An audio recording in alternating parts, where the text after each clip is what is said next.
Hatujaniita naitika, girl you turn me on ukipita. Jumeni bamba wewe ndiye my one number, niwe my one number boo. Mimi nitapo na hata wakiteta kila kitu nitatu, na tuende majuu tuone kuhu. Tuna vile tukitabamba na nitapo.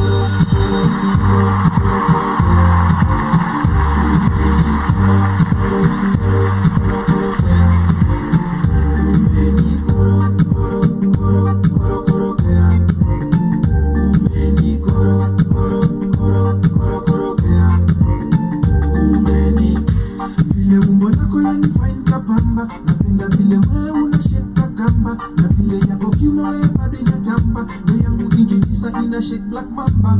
Kama you roll it, shake it, na vile una move it, drop it, just wanna catch it, start it, unaniacha hoi tu na feel it, hold it, grip it, yeah. Koro, koro, koro, koro, koro, yeah.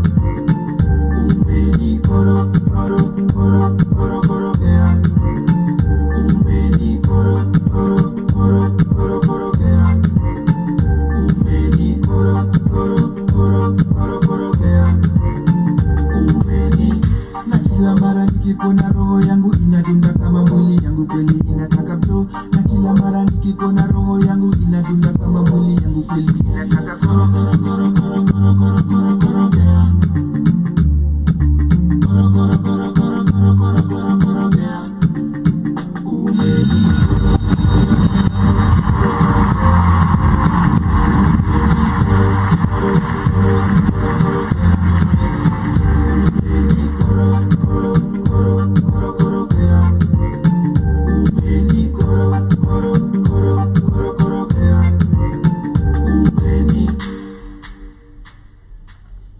Ladies and gentlemen, boys and girls, my Arif, my Adu, welcome to yet another episode of What's That?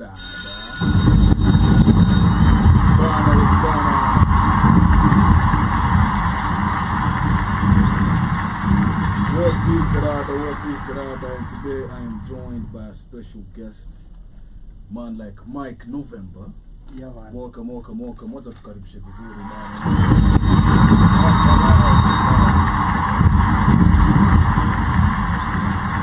What's the Rada? What is the Rada? Rada is safi, Rada is clean. Rada is clean. Rada is smooth. I'll see. My guy. Kabisa man. Welcome to What's the Rada? man. Ndani ya Blackwood Fan Network. Yeah, man. Yes bana wazee. Nataka kuna swali nataka tu kukuuliza. Ni juu ulizaliwa November ama? Na juu ushaiulizwa hiyo swali before. Juu ya jina Mike November. Yeah. Jina yangu ni Iko sawa Mike. Jina yangu iko na abbreviation ya MN. Yeah. My real names are Maxwell Nyaudo. Okay. So wakati nilipata jina yangu ni Maxwell Nyaudo, niliamua kuiabbreviate nikaiweka ikue MN. So MN, I think umesikiza hizi vitu makarau usema sijui Charlie, Delta, sijui Delta ni. So for M inakuanga Mike. Yeah. And for N inakuanga November. Okay, nakupata. So ndio jina micro actually nilidecide tu kuikod. Hiyo ni normal. What? So meaning itwa H inakuga hotel na R ni Romeo. So ungekuwa Hotel Romeo Messenger. You bad. So mimi decide to boycott. Yeah, Mike November is dope though. Yeah. That's Everybody such an thinks interesting. Everybody thinks I was born in November. And that you're called Michael. That's why. Yeah. And my name is Michael. So reason nili decide kuikod kwa familia yangu niko na historia ya watu wako kwa forces. Okay. So military man. Yeah, so kwetu kuna wenye wako kwa military. So nili decide kuipea hiyo heshima. Okay. Yeah, lineage yangu yani. Okay. Sababu ndo nikaikodi kakuja Mike November. That's na si ati nilizaliwa November. That's dope. Nilizaliwa August bado. Hata si November. Ni kama ningejiita Max August. But like so even though when jina Mike November ilikami. Okay. I had no idea, man. Yeah. That's such an interesting story. Yeah. Mike November kundani ya What's the Rada. Yeah, man. And before we get into so much, I want to take it all the way back to the beginning. Yeah. We mentioned paying homage to coming from a military sort of family. Yeah. So how was it kwanza ulizaliwa mtaa gani? tuanze hapo. Mimi nimezaliwa nimelelewa Kangemi. Ungem. Not specifically Ungem. Unaona hapo ABC, unajua ABC? Yeah. Nimelelewa kwa hiyo barracks iko hapo sasa. Okay. So like proper military family. Like hiyo feeling ilikuwa nayo. Okay. Ndo maana mnasikizana na Bibo Yari. Yeye alilelewa Lang'ata. Yeye alikuwa Lang'ata. Yeah. Okay. How was it growing up in barracks? It makes you learn a lot. Okay. Because was it harsh though kwanza? Ilikuwa tough venye unajua si wa nje ukisikia barracks tunasikia. Actually hawako harsh kwa the civilians. Vile tu I feel like if you kama umelelewa kwa military barracks wako very specific. Okay. Wako na rules za kufollow na nini. But wanasupport hata watu, wanasupport hata hao vijana wanaishi kwa kambi because nilikuwa naona walikuwa mpaka na team ya civilian ya vijana ya watoto wa. So pia mimi nimecheza ball sana actually. Nimecheza ball hadi nikafanywa surgery ya goti. Wewe wacha position gani? Number 11 na number 11 uko kwa wing. 11 na 6. 11 6 8. Nice. Na bado nilikuwa napiga full back 5. But sasa hivi sikuwa napenda. Tegemeo. Unajua kitambo nilikuwa na mwili mdogo yani. I was hata saizi bado mimi ni mdogo lakini nilikuwa mdogo. So nilikuwa kwa full back 5 unapata wakiwa na striker mwenye yako huge siwezi mresist. Anapita tu. Anapita tu. So ikabaki mimi nilikuwa nacheza 6, 8 ama 11. Unangangana na madefender wao. Yeah. Okay. Kwa familia yangu bado kumekuwa na historia ya ball. Kuna brother wangu alicheza Harambee Stars for the longest time. Nice. 98 ulisikia mtu alikuwa anaitwa Danstan Nyaudu. Danstan Nyaudu is your brother? Alikuwa anacheza Harambee 11. That's crazy. That was your actual brother? Yes. Big brother, small brother? Big brother. Big brother. 98 alicheza na kina Michael Koth, Francis Oniso, Tomo Gweno, that's crazy. I think hata World Cup ya 98. Wakati Nigeria ilikuwa inatushinda. Yeye ndiye aliscore the only goal. Match. That's such a rich legacy, yes. Crazy. So, familia yangu biko na hiyo ni ya ball. Nice. So how many siblings? We were 8. Woo! Actually, my mother gave birth to 13 kids. Yo. You're thinking I deserve 2, yani. Makofi 2 yani.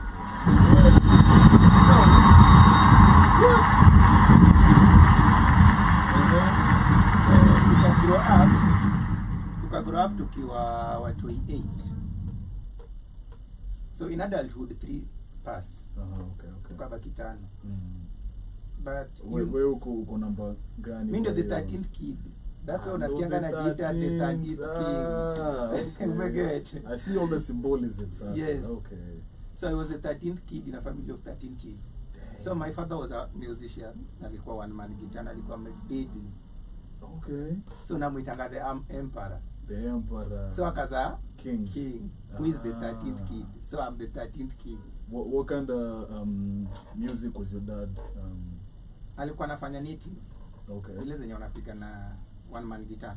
So nakumbuka hizo enzi. Yeah. I think nimeishi sana pia. Kushikuingi kuona mengi. That was a long time ago, man. Yeah. Ma 96 huko yani, ma 98. But alikuwa deadly kwa mtaa mbaya sana. Like hizo sherehe zote zilikuwa zinakuja yeye alikuwa na wakilisha. Interesting. And do you feel like that's where you got the musical? Yes, because kwa familia 13 kids, 6 walikufa wakiwa watoi, tukagrow 8. I am the only kid mwenye ametoka na hiyo talent actually. Na wengine walijaribu ama it was never. Yani hata kuna brother wangu ukisoma high school, because me high school nimesoma Nairobi na Ushago. Okay. So kuna brother wangu yeye pia bado ni coach sasa hivi. Coach wa ball. But yako UK. So ball yani pia imekuwa imekuwa tu tumecheza ball yani design nyingine naona. So saizi akiwa UK anafanyanga Leeds, yani coach wa Leeds junior team. Leeds the team. The team, now the junior team. Yo. Hata kuna sign moja aliyai sign kwa hiyo. From huko. Huko tu. Okay. From your junior team akasign kwa now the big team. Okay. So tukigrow na yeye unacheki zile zenye mnasoma unatamani kuwa musician. So tulikuwa tunaandika songs na yeye. Okay. Tukisoma jioni, tukitoka chuo. Saa homework ile night study yetu ya kitabu ile unaingiza mguu kwa maji. Yeah. Tulikuwa tunaandika ma songs. Lakini sasa yeye hakuwa serious nayo. Yeye ilikuwa tu like a yeye ilikuwa ile ya like a face. But mimi ngoma zote niliandika actually nikiwa high school from form 2 nilikaa nikarecord. And my first song nilireleasingi ilikuwa inaitwa Nataka Niwe Na. Hiyo song niliandika nikiwa high school form 2. That's a long time. Hiyo sijui ni 204 huko bana. What? That's a long time ago. Ni 204. Na nilikuja kurekodi hiyo ngoma 2010. That just shows you music is timeless. Yeah. So na siku change actually hivyo na single word. Venye tu ilikuwa. Venye ilikuwa ndio venye nilikuja nikarekodi hivyo. And actually hiyo song ilikuwa huge by that time because that time nilipata kanjo kapuka sasa imeshika. Sasa hizo enzi nilikuwa na niko kwa chat na kina Kinrezi mnasonga naye. Hizo maenzi sasa. Yeah.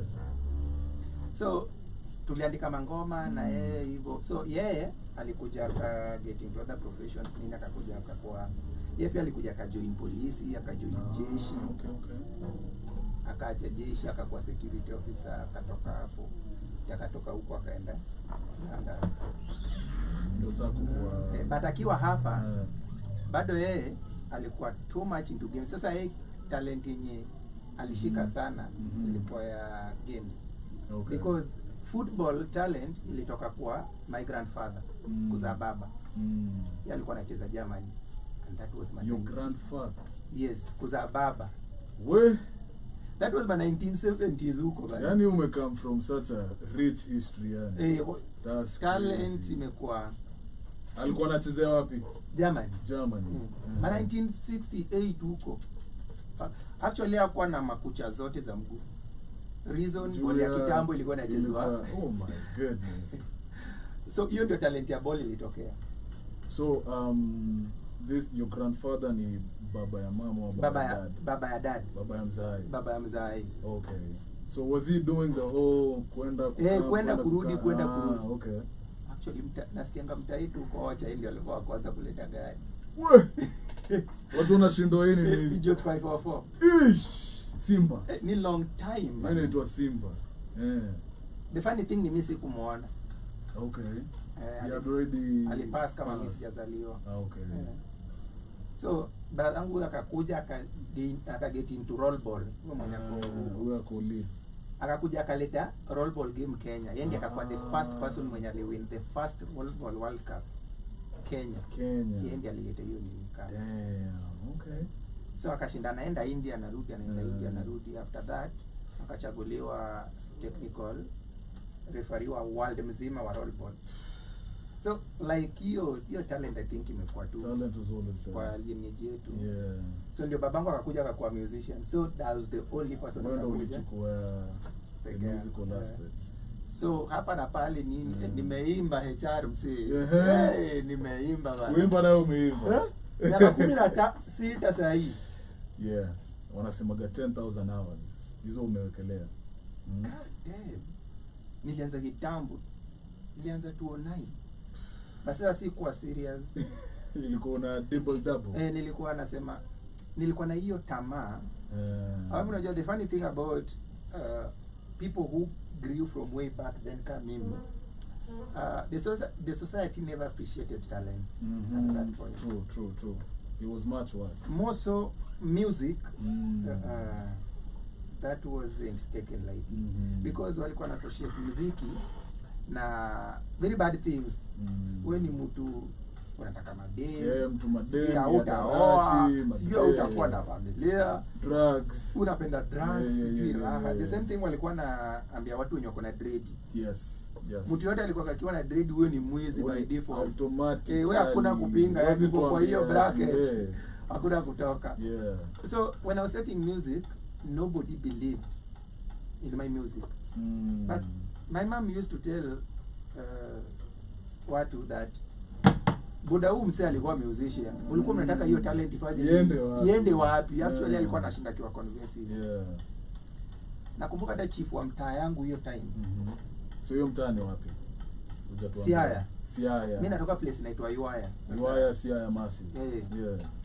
So chief wa mtaa yangu when I was in school, unajua msanii hata mtu yeye akiwa na talent ya usanii naonekanaga tu yani. True. Hata akiwa mdogo venye ana dress, venye ana behave, Mwenye anaongea. whatever. Hata shule nilikuwa mimi ndo nilileta entertainment ya kwanza.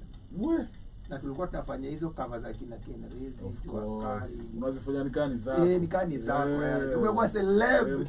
Division mzima yani. Watu wanajua ile shule iko na msee. So hawakuwa na appreciate. Yeah. So ikaenda mimi sikuwa give up because at some point ilifika, you see, I wasn't getting support to do music, but I was getting support to do other things because music was deemed as, of course, easy to serious. Easy to serious. Yeah. Muziki itakupeleka wapi? Yeah. So nilikuwa supported mpaka nika get into a profession. Like ile inajulikana, unajua profession kwa Africa society ni walimu, daktari, polisi, wakili. Hiyo ndio kitu wanaamini because you're in the government. True. So after kumaliza shule, when I was about to join campus, nikapata kazi. Ngoja, umeenda sana. Umeenda sana. Bado tulikuwa barracks. So, ulizaliwa barracks and then sikuzaliwa barracks. Ulizaliwa Siaya. Nilizaliwa Mumias.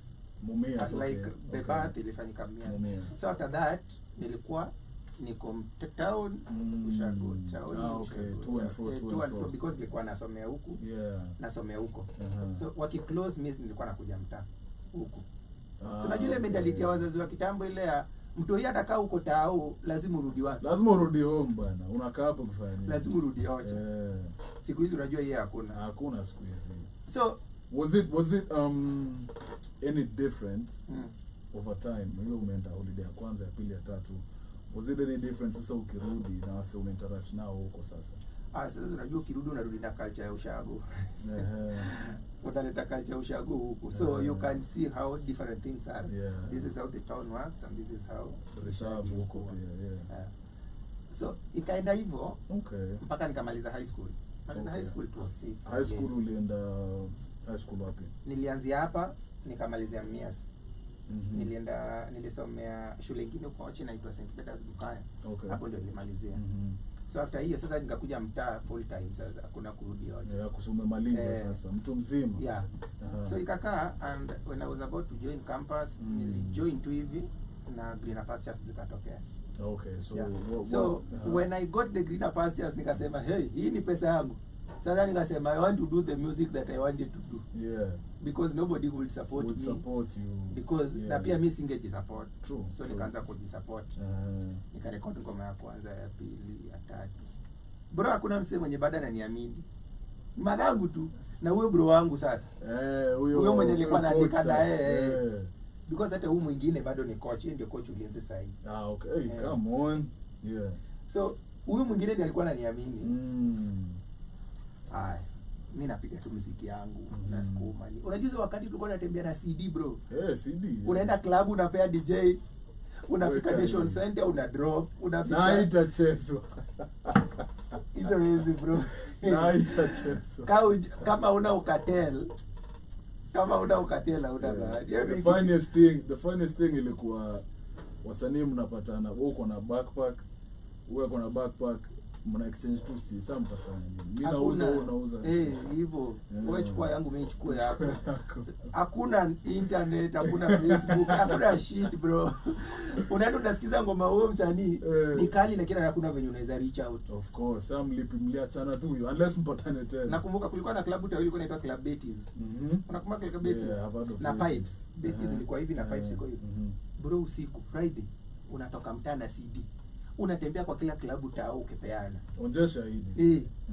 Na ichezwi. Haiwezi chezwi. Unless umesimama na DJ hapo kwa booth unamwambia bana wewe nichezee ngoma yangu bana. Wewe ndio itachezwa. Na ukienda ukishatoka imeenda hivyo. Hiyo bidii yani nilikuwa nayo. Mimi unajua I'm one person, I have a philosophy in my life. Yenyewe ni drive. Loyalty, vision, integrity. Natembea nayo hapa. Natembea nayo hapa kwa. as long as you are loyal to what you are doing, it means you are not lying to yourself. True. You have vision for this. Where you wanna take you it. know where you wanna take this thing. Yeah. And then uko na integrity. Like Ethics ya kukelea hiyo kazi. you know this is what I want and I'll stick to this. No matter hizo diversions zitakuja, mimi nitastick integrity yangu nitaiwekea hii Tabaki kitu. hapa, yeah. Mimi ndio vitu nimefanya nimefika penye niko. Okay. Because I wanted to ask, like, after doing music for such an amount of time, what's that drive that keeps you going, you know? Because kuna mtu atasema, okay, sasa imefika, nimeimba, ndio hizi ngoma. I think sasa it's time. So, vitu zingine. Mimi nilikuwa consistent yani. Alafu ile profession nilipata, ilikuwa imefanya na travel sana. Okay. Nilikuwa naweza enda nikaa hata 1 year. Oh, outside. Ama 1 year 6 months. Ndio tena nitarudi. Nikirudi bro, ile place niliachia. Unaekelea. Hapo ndio tena naipikia yani. Kaende sana. Haya.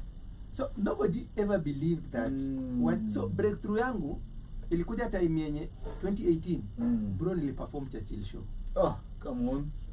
Sasa hapo ndio kila mtu alisema Kenya mzima. Nakumbe msali kwa serious. Nakumbe hiki kitu naweza hapo. Churchill, kumbe si ndio huyu? Alafu unajua nilipata hiyo time kama Churchill was the number 1 show. Yes, like, it was the show that had every audience. House, come gonna TV. Thursday at 8 p.m. countrywide na worldwide. Yes. Because watu wako UK, watu wako US, everybody was tuning in. It was such a huge movement, yeah. Hiyo ndio siku chief wangu leo amtaa huko mwenye nikigrow high school. Hakuwa na mimi. Alikuwa ananiona nikaa mimi nimepotea njia. Bora nilienda kwa baraza akaambia wasi. Unaona mtu huyu akiwa na talent. Nakwambia true story bro. Unaona mtu akiwa na talent. Support yeye. Hawezi jua. Like kwa kijaka ina sound funny yani. Unaona Maxwell alikuwa ako na usanii hapa na tunaona ni kama anapotea, ni kama anakaa mwizi jangili yeah. Amekuwa kwa chachi. Bro kwa baraza. And I'm telling you I changed the narrative for the whole location. For the whole village because I was the first to prove the society wrong that if you believe in this, if you believe in anything, it can happen. Okay. I was the first. And I'm telling you, sahi, there are a lot of musicians who wametoka hiyo mtaa yangu Iwaya. Simply because there was somebody who was a flag bearer. There's somebody who believed in this and changed the story. That's crazy. Because everybody knew about me na usanii, even when I was growing. Well, it was there. It was there. Unajua, me I always tell people who want to be musicians or you're a musician. Nikikutana na wewe HR, nafaa tu kukuuliza unakuanga msanii. Because it's in you, I can see. Yeah. But a lot of artists wanafanya hii muziki ya kuforce. No. Yeah. It's the worst. Because if you are doing it and it's not in you, it means there is a reason why you're doing it. You are either there to get women, liquor, drugs or whatever. Na hiyo ndio society ilikuwa inatujudge nayo sasa kitambo. Kila mtu across unless unaimba gospel. Kila mtu. Because majority of artists they were going into music kwa hiyo raha. The women, the drugs, the drugs, the fame, the what. Yeah. But you see, if you are doing music for passion, whenever you are doing anything that is coming from within yes. Nobody pushes you. When siku gani msali hayo kuambia mko ende studio? Hakuna bana. Hakuna. But unajua kuna msanii mahali mwenye anaambiwa enda studio. Kuna msanii mahali lazima ambiwe unajua unafaa kurelease ngoma nyingine. Wewe ni nani anakuambia? Mimi nisipojiambia. Because the passion comes from within. Yes. Nobody is pushing you to do shit. Ni kitu unapenda. When you do what you love, you will never get tired of it. You'll never work a day. It flows. Like motivation ina come from within. You don't need anybody to motivate you to do this. If you have a reason to do anything, it maanisha ni forced marriage. Yes. Because unless you are getting something, and you are doing it, maybe you are doing music for fame, you are doing music to get women, to get drugs, to be known. What people don't know that fame iko na demoni yake. na ni hard kuhandle From the hiyo demo. outside looking in, unadhani fame ni kitu unataka. Trust Bro, me. ikikuingia Trust me. fame iko na demon yake. Mimi nimeona inabadilisha mtu mko hivi na yeye unashindwa Like ni wewe. mimi I've gone to, mi hakuna TV sijaenda, hakuna radio sijaenda, but self-taught discipline is the most important thing in anything. Mi nafikanga interview nimeenda nasikia niko interview na wasanii wenye jina kubwa kubwa tu. Bro, mi that's why umesikia nimeingia hapa nimekuwa apologize ya sana. I hate being late. Mi nafikanga 10 minutes before ama 30 minutes before. As you Bro, should. nimepiga interview inaisha, mwenye alikuwa anafaa kuanza interview hajafika. So mi napewa slot yake. Unaingia hapa. Wakimngoja. Why? If you love this thing, why you show up. Why is anybody show up. pushing you? Yes. If you love doing this? Yes. So after nilienda Churchill, so the narrative changed. So at what stage in your life was this? Because as far as history tumefika huko campus sasa. So campus imekuwa 207. So campus unasoma nini? Sikuingia hata. Ni ile nilikuwa niingie lakini Ilikuwa nimeingia tu nimeregister nafaa kuanza. What were you about to do as a course? Security management. Okay. Yeah. So you see wakati yetu ilikuwaga ni ukimaliza high school this year November, campus mnajoin next year mwezi wa 8. Yeah. That's how it used to be. Yeah. Sasa hizi naona ni mna finish na January mshaingia. Yeah. Wakati yetu ulikuwa unapewa mpaka mwezi wa 8. So wakati mimi nilimaliza nimekaa hiyo muda yote. Wakati nilienda kuregister and all this, then an opportunity katokea. Okay. So people go to school to get work. To get work and opportunity. Yes, but the opportunity ndio imetokea. yeah. So what I did, I grabbed the opportunity, worked on it, then I started going to school when I'm working. Okay. So You you see, still went back to school. Yeah. Okay. Na nikapata degree yangu. Yeah. Nice. It was simple like that. Okay. So narrative will change hivyo. Narrative will change the moment I went to, because hapo nyuma ngoma yangu ya kwanza nilitoa 2012. It was a collab. Tulikuwa wasanii 5. Okay. Ilichezwa sana, ilikuwa inaitwa Never Too Late. Hiyo ngoma ilichezwa sana. Okay. But still narrative haiko imechange. Nikatoa Nikatoa hiyo ilikuwa ngoma ya pili. Ngoma ya kwanza ilikuwa nataka niwe nawe, of which siku record hiyo 2012. Nikafanya hiyo Never Too Late. Nikakuja nikakaa 2014 nikatoa ngoma nyingine inaitwa nataka niwe nawe version ya kwanza, nikakuja nikatoa version ya pili 2015.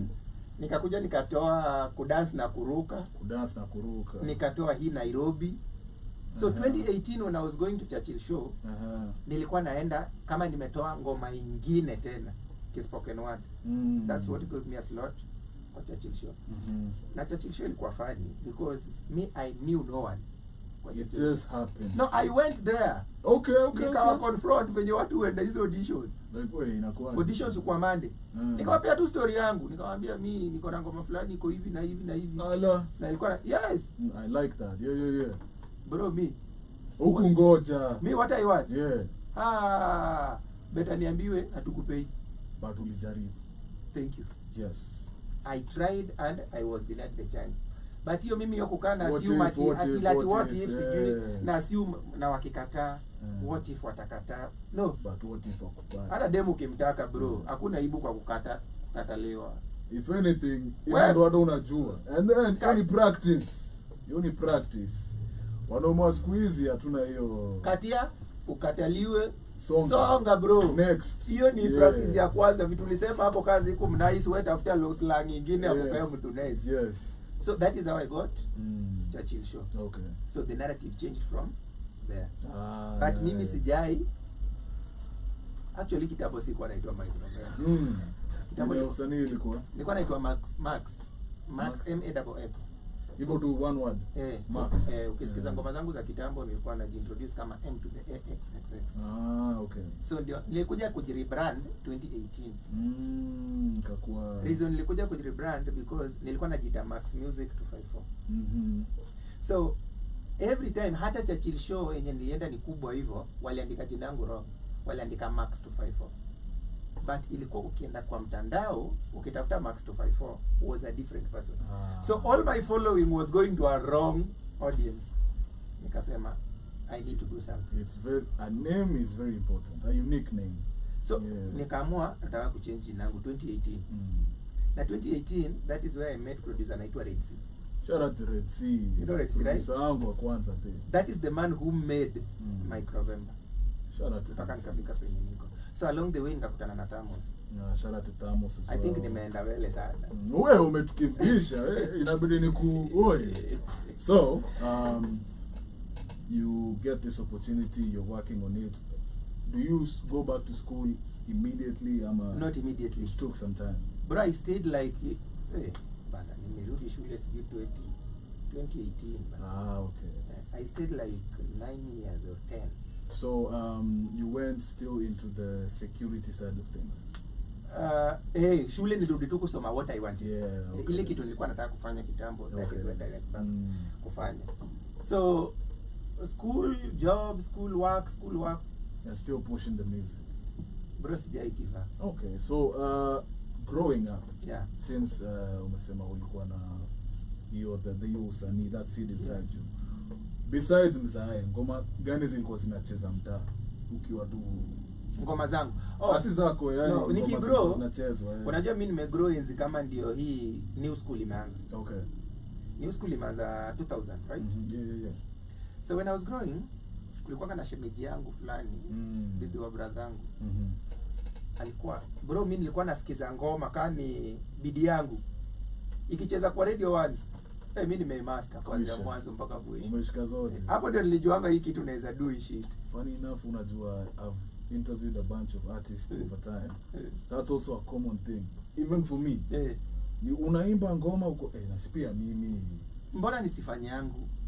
Me, that is how I knew I can do this thing because mimi nilikuwa nasikiza ngoma. Once kwa radio. Nakumbuka kuna siku saa moja Teacher was a really big hit from Ken Rezi. Teacher was, I think, the number one song at some point. Na ilikuwa inachezwa the last song na news ya saa moja inaanza kwa radio. Hiyo ngoma nilisikiza siku ya kwanza before news. That is how mimi nilishikanga na ikabaki hivyo. Basi. Kesho ndio mimi na wapa. Buruka kama una mabawa. Kesho nikienda chuo nilikuwa na roga bana, watu wanashinda hizi kama unazisikizanga watu. Alafu unajua hizo enzi sisi watu walikuwa wanatoka tao tukirudi Ocha. Sisi ndio mnasumbua. Sisi ndio tumekuja na latest trends kama mpya. Buzz magazine sisi ndio tulikuwa tumezisanya tao kila Sunday, tumesanya mabazi nini. Tumerudi nazo chuo, like sisi ndio wale wase wameona mbele yani. Kuna kwa celeb tu yani. Of course. Just by association too. So mi growth yangu imekuwa hiyo. Okay. From there, that is when that kind of exposure. Okay. And as you started now this musical journey ngoma zako sasa. Who were some artists now you as Mike November started listening to back in the day? Kenya, nilikuwa napenda Necessary Noise. Nice. Red Sun. Jua Kali, Jimwat na Pilipili. So go pa DJs, Jominos, hizo ma stable na Ken Rezi. But wenye walikuwa favorite wangu walikuwa wase wakali na Red Sun. Red Sun unajua kwa kali. Na Necessary Noise pia kwa kali. But nikakuja kupenda Wireless sana. So when I started to learn the art of music, worldwide nilikuwa napenda Kelly sana. Sana. Like huyo msichana akona talent yani. Si voices, si kuandika ngoma, si performance. Alafu I think huyo mwana performances zangu mimi unajua na believe in delivery mbaya sana. Na kukua unique. So time went by, so nikakuja kupenda R. Kelly na Chris Brown. Okay. Now they are amazing performers. Yes. That's why unaona show zangu zinakuanga hivyo because you really put thought into. Yes, before nipige show, I make sure I come with something unique kabisa. Ikakuja ikasonga. So in terms of music business, there is the art of music, and then this music business. East Africa naangalia Diamond. Okay. Not because ya kuimba. Music business acumen. Music business. That nigga is a businessman. True. Hapo ame-outshine kila mtu bana. Hata kama naonaga watu wataki kukubali, watu wanakana. No, that's the fact. That nigga got business ideas in music. Yani ni mse hata akiamua kuacha muziki leo hata haikuwa maskini. True. Hata hai. One of its kind. Music business. Now the art of music, akina Harmonize, akina Alikiba wameiva. Art of music, not the business aspect. I'm not saying they are not in music business. They are, but ukikompare, yeah. there's somebody who knows who is good at this, and there's somebody who is better in this. Yes. So Diamond tops the list.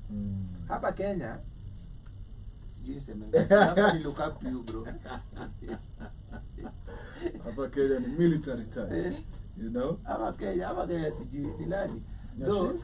Nyashinski moves. Na Sauti Sol. Yes. Me, those are my favorite people. Actually, Nyashinski na Sauti Sol, I will attend any day, anytime. Yes. I've attended shows zenye wasanii wetu wanafanya. I would say, if you don't know how to do live music, stop doing live music. Where's the camera? Live stop. Music, hata ile pia. Yeah, Live music is a whole other animal. Just stop. Yeah. That's Because why kuna recording artists. Na kuna performing. Kuna recording and performing Artists. Yes. Please, if you don't understand the art of live music, leave it. Kuna mse Burna Boy anajua live music. Of course, anatoka from that history. Burna Boy hana vocals, bro. Yeah, it is a kutustua. Gani. Yeah. Hiyo achia Alikiba. Yeah. Achia Rayvanny. True. Achia kina Tekno. Kina anakuwekea bonge la show. Lakini akiweka show, we will turn up because I'm learn the art of live performance. Facts. Live performance is all about entertainment. Give us what you sang. Ile kitu uliimba kuju tupe hapa. Kenya si artist. Mse and interact with the crowd. Yes. Kenya si kuna show yako niliona ulifanya at cafe. Or at cafe or something. Gecko. Yeah. That is live That's music. live music. You are not supposed to tell a fan akupigie nduru.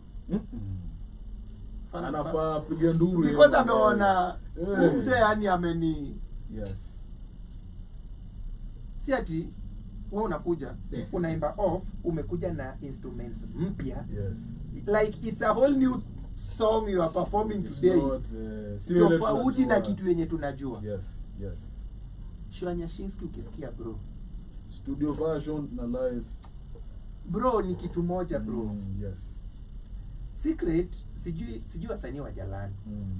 Wewe ukifanya show yako ya live music, you do hip hop, right? Yes. But kwa ngoma yako, I'm saying for those people wenye hawataki ishikane, there's a tune yenye nakuweka kwa ngoma yako. There's an outstanding one. There's a melody. There's a melody lenye. Yeah. Bro, kitaka kuja na version yako basi tuweke itu hiyo melody. Tujue hii tutarelate. Don't come with a whole new version of a new song. Wewe unaimba song yako na inakuwa ngumu cause again what you said about loyalty, integrity and vision. Where comes any kama unajua kitu unataka is important because another thing I've observed with that most bands hawajaelewi hip hop vizuri. So hip hop itapigwa kama kapuka. Yeah. If you go to a lot of live shows, hip hop in a drama na una rap. So if you know utaambia drama hapana, slow down. Ongeza space, fanya hivi. Bro, siko unaona show ka BET. Curation, bro, those people play the exact shit that was in the record. Nani band. Yeah. Yes. Ni band. Yes. Sijui wasanii, kuna kitu wasanii wanaogopa sana. You see, the only music yenye unaweza cheza na itoke venye iko ni reggae. Because reggae haina mambo mingi. Yeah. But muziki yako tutapata kuna percussion yenye hauwezi pata mtu anapiga. Jua venye ulipanga yani. So wewe unashinda umekangana bro, shida ikawa. Haikuzi. You see BET shows out kwa half live. Hizo performance. Yes. Percussions inaenda hizo stems zimechukuliwa zikapangwa. Strip you down. Na ikapangwa. But sisi tukisikiza unadhania ni full live. But it sounds music is about entertainment. We don't care about what you sing. Are you entertaining us? Exactly. Live performance or msanii umeitwa show. Si tunataka entertainment. Tungekuwa tunataka kusikia, tungeweka hiyo ngoma tusikize ama tungeenda YouTube ama Spotify tusikize hiyo ngoma yako. Very true. Umekuja hapa kutu with the sole purpose entertain us. And even if you're doing like something conscious, you're here to speak to us. So msanii ataingia studio na therapia tu, hata angalii anything next like hapana. Kuna wasanii unajua Nyashinski anafanyanga half live, sijui kama unajua hiyo. Yes. Na kuna time Sedo alienda kufanya show Tile Brown Mombasa. Sedo ndiye anapangia Nyashinski. Yeah. Na yeye akaenda kupanga show ya Otile. That show was different, bro. From zingine za Otile. Yeah. It was Otile mwenyewe ali acknowledge. Alisema sijaipiga kitu kai. Alitangu mse sana. Because Sedo alipanga hiyo kitu ikakuwa the thing that we listen to is what we are. Yes. Wasanii pia wazoe kushikana na instrumentalist wake. Because wewe huwezi niamusha leo na uko na event kesho na unataka nikupigie ngoma yako wenyewe. Haiwezi, ni ngumu kidogo. Lazima tukue na synergy. Lazima tukue na hiyo syncing. Yeah. Tukue, mimi instrumentalist wangu hata nikiwapigia leo niwaambie tuko na event usiku. Bado tuko sawa. Cause mshazoeana. Yaani kitu imeingiana na wanajua mahali nataka break, mahali naongea, mahali nafanya. Ishaingia. But if you decide to do playback, please, who are vocals? Just kill the vocals. Because kama uwezi imba venye uliekewa auto tune, bro utakuwa kutu off. Si wewe unataka. And it happens. Ni muziki ndio nakwambia sasa wacha tukushow. Yeah. And itakuhumble. Mbaya. Humble you. Because ikifika mahali unafaa kupiga kia juu na wewe unapiga off, unajua nini haipotei bado. nini haitapiga off hadi juu umepiga off. Yes. It's true. Huwa tupo. HR umefanya hiki. Man sumwana wasanii vitu wanafanya huko nje. Mpaka wewe mwenyewe ulikuja uko entertained lakini uko like unatoka umekasi. I'm not hating on anyone. It's true. I'm not perfect. Live performances are an art. I'm not perfect. Yeah.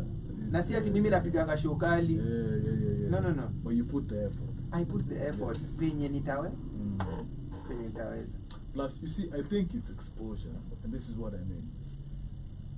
Wewe comes and it's imeanza. Ukiweza attend show imepangwa fiti, it will change you. And go to YouTube, watch as many shows as possible. It will change you to the possibility hadi ukirudi kwa producer wako unaambia so nataka to change. I forgot to tell you, nilikwambia East Africa naangalianga Diamond kwa business na Alikiba na kina Harmonize kwa music. But sasa kwa Africa bro Falipupa. Nigga. Mzefali. Bro shayo nafalia kiwa kwa stage.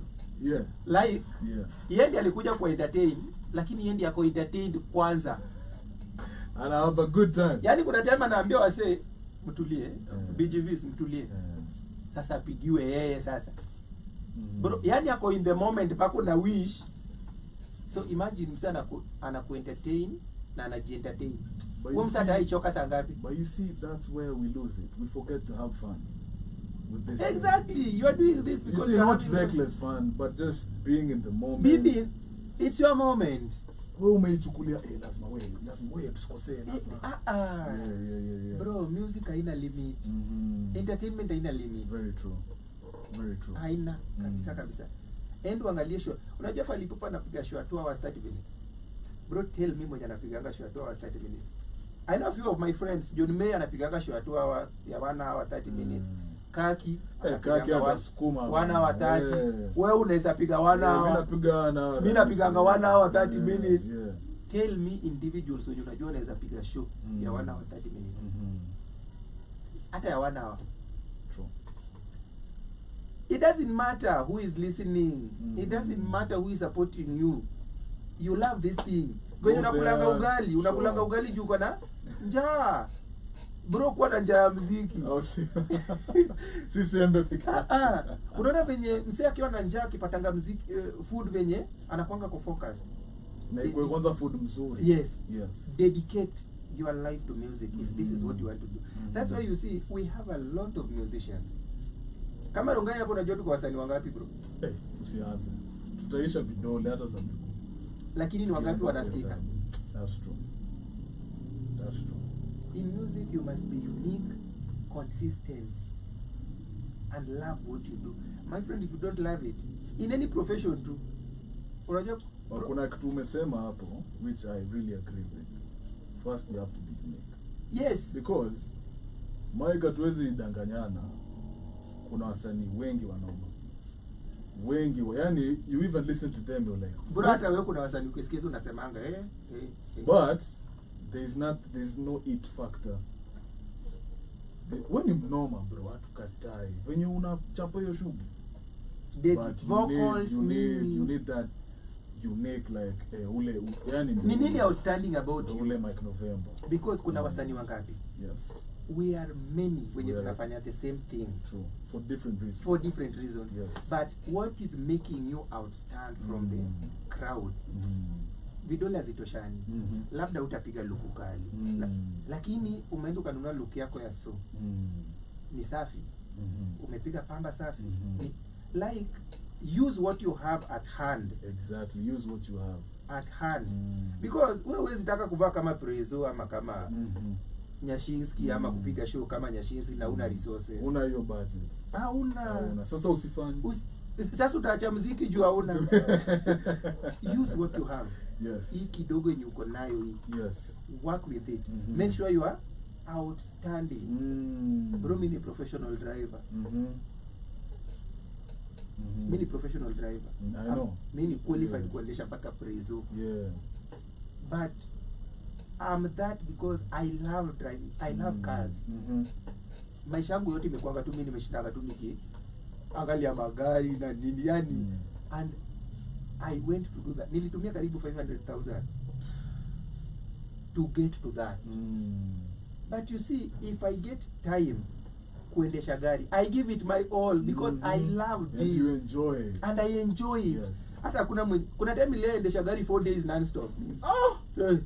Unaenda wapi? Sijalala.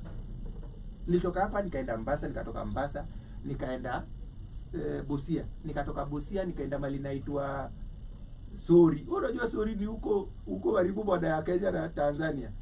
Hiyo ndio the last stop. Nikatoka hapo nikaenda mpaka Kitale. Nikatoka Kitale nikaenda Busia na nikarudi Nairobi. 4 days. Yes, non-stop. Wait. But nobody was pushing me to do that. Ati ama wacha ngoja. No. It was coming from within. Damn. Because I love this shit. The same way I love music. The same way. But sasa wewe unafanya muziki na upendi muziki bro. Sasa the F man. True. Very true. Why are you doing something you don't like? The only thing the question is why. If you can answer your why, you're good. Saizi si tuko hapa unaweza pata opportunity ya nitumie profession gani ya kukua watch. You don't love kukua watch. But you are doing kukua watch to earn a living. A means to an end. A means to an end. Yeah? It's serving something. But when you come back to what you love, bro, give it your all. Yes. Everybody, like 90% of people in the world, professions wenye wako is not what they wanted to be. No. Unapata mwalimu amekuwa anafanya kwa bank. Mwenye alifanya banka amekuwa mwalimu. Nobody bartender. Yeah. Nobody is doing profession ile ulisomea. Me I know of people wenye waliendeanga wazazi shule. Si unaongelesha mmoja. I have a whole song called now with suicide. That was a degree yangu bado ni mpya sijatumia. Yeah. Because your parents wanted you to go to school because it's that white man syndrome that if you go to school you will get a job. So umemaliza shule, hakuna kazi. What do? Life must continue. You must get something. Waits for no one. Unaenda kwa profession bro, unashangaa. Kuna mtu akona degree na ni donda hapa. Yeah. Kuna mtu akona degree na ni driver. Sema nini? So my mom does motivational speaking, so I do videos for her. She interviewed watu fulani wa Mkokoteni hapa Cleansha. Yeah. Mtu akona degree. mkokoteni. Yani uone mtu wewe unaweza mpita umdharau. Yes. Na wewe una degree. Na yeye ako nayo. Na yako nayo. Na labda yeye ako na degree na wewe una kama mzuri kumliko. Yeah. That is life. Yes. It's called the balance of life. Yes. But if you get that opportunity to do what you love, that hiyo ndio kitu mimi nasisitiza. Please give it your all. Yes. Be consistent, be unique, be outstanding, Mhm. like look Show for up. ways that will make you different from everyone, because saizi mimi nikianza kufanya hip hop, for example, Yeah. si already kuna HR anafanya hip hop.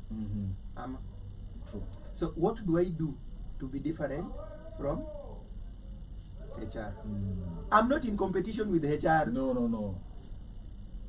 No. I don't want the same moment you are not in competition with anybody. It is Exactly. the same time you don't want to be that person. Ukisimamanga asubuhi ujiangalie kwa kioo hivi, wewe ndio competition yako. Exactly. Huyo ndo number one. Huyo ndio number one competitor. That is your greatest ally or your greatest enemy. Huyo. Yes. Mimi sitaki kuwa kama Nyashinski. Because why? Nyashinski yuko tayari. Mbona mimi nikuwe Nyashinski? Nyashinski Exactly. yuko. Mimi nataka kuwa Mike November. Nataka msee akumbuke Mike November. Asikumbuke Nyashinski. Ule kijana alikuwa anaimba kama Nyashinski. Kumkumbuke?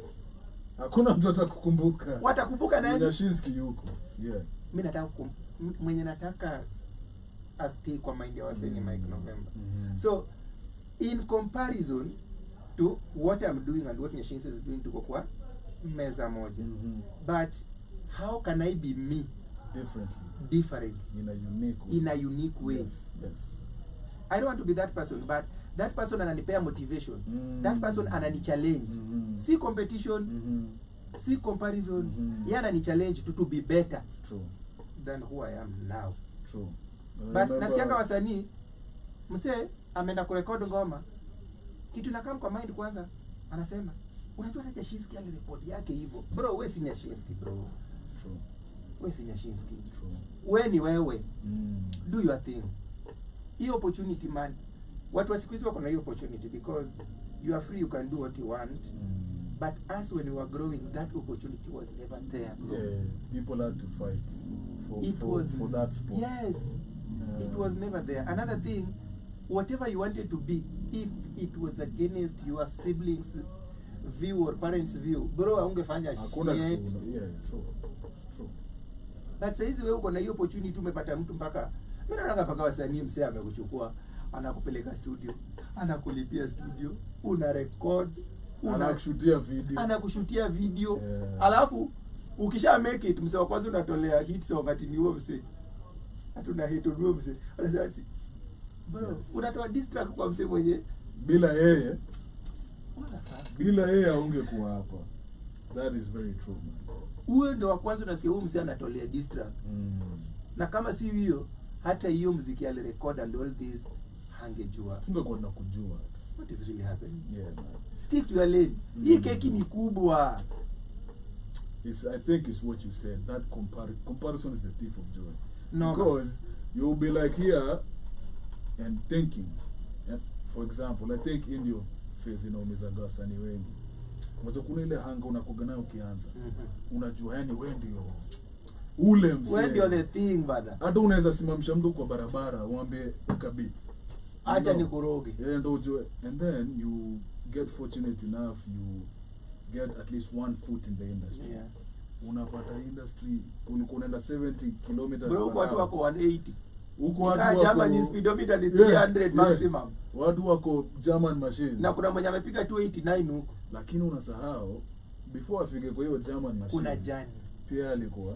Sasa wewe unaanza kujikompare na mtu akona 20 years of work. Why nasemekana success hits different when nobody believed in you. Very true. Very true. Because you are not proving anyone wrong or right, you are just doing your thing. Then here you are. You are like, they never believed in me, but here I am. Believed in me. I believed in me. Facts. I am who I am now because of me. Very true, man. And I think that's a lesson many people, not even artists, even in life. Life you got to evolve. Just Giamini, and we were saying this on a certain show 2 days ago. Yeah. Where we're like, the most important thing is being confident in who you are and what you can do. Yeah. Hata uingie room yenye una feel you don't deserve to be there. But There's if something- you're confident in you, There's something I always say, there are people who will hate you for being you, or the vibe you have, or how you lighten the room when you get inside. Somebody will hate you, or somebody will look down on you, right?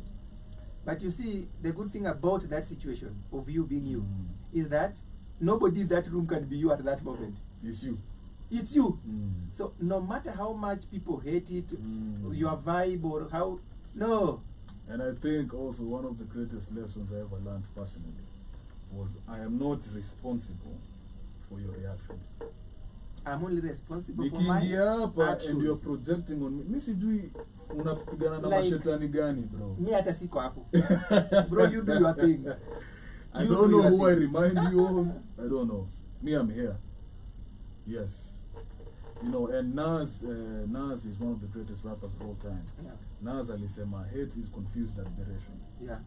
Because hate is up and love. They're very strong.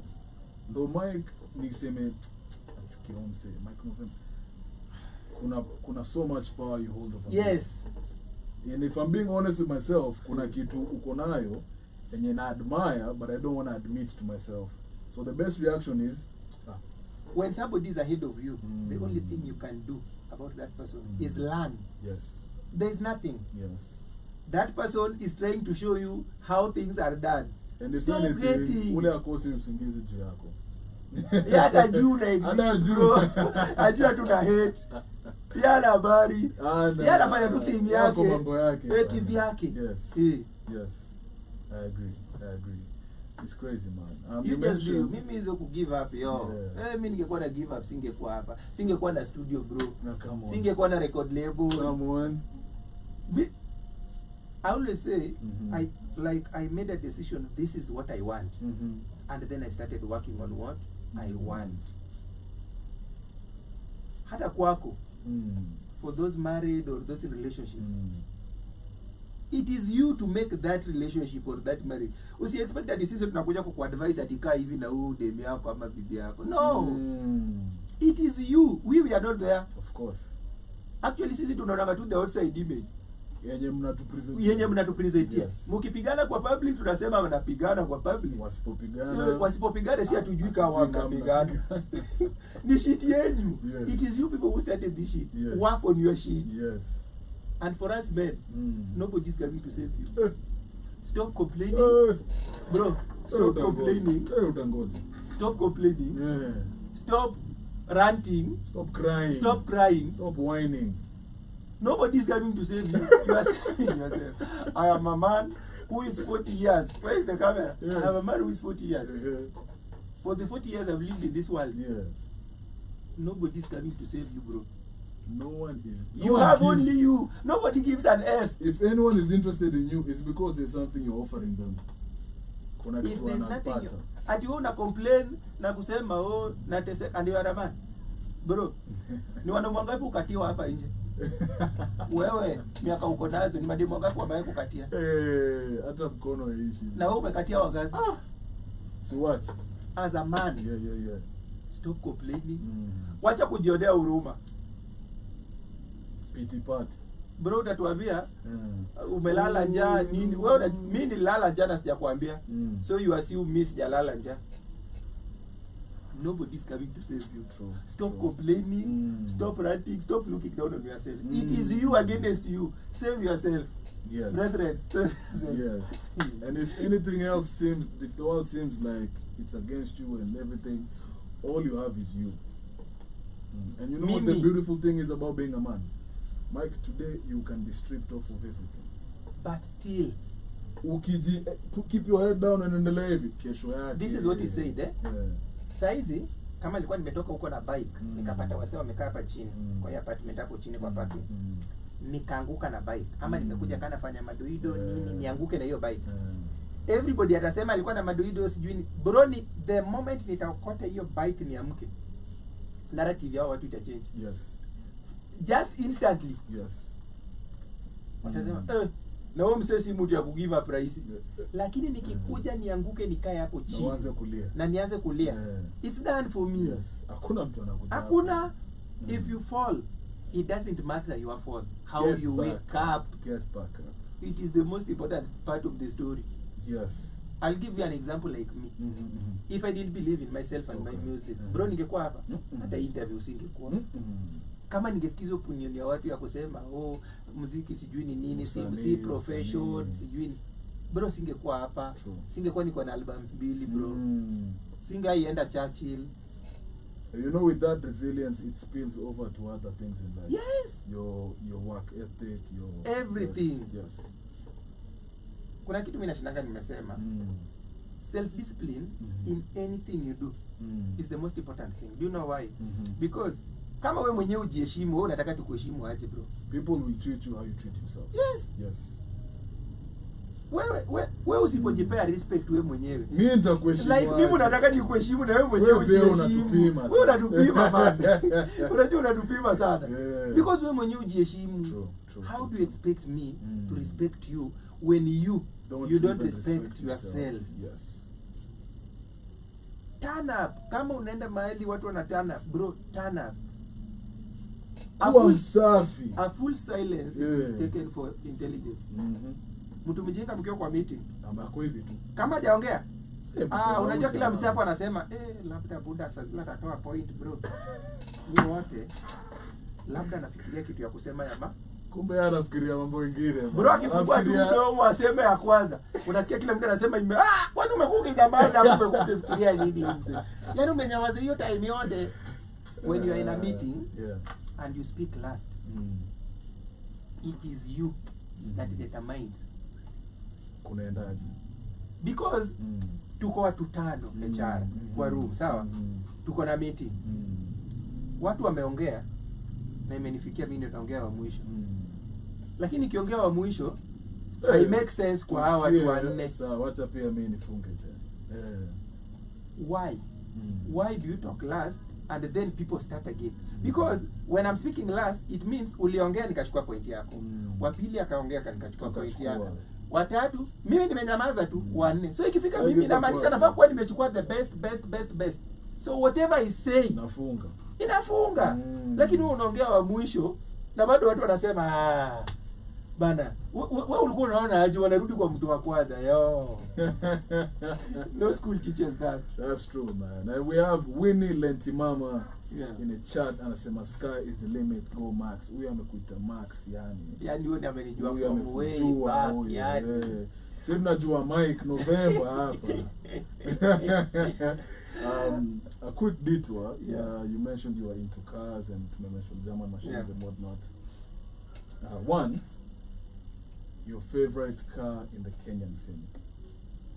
Yani hizi zenye tu tunaonaga. That if I want to own or no.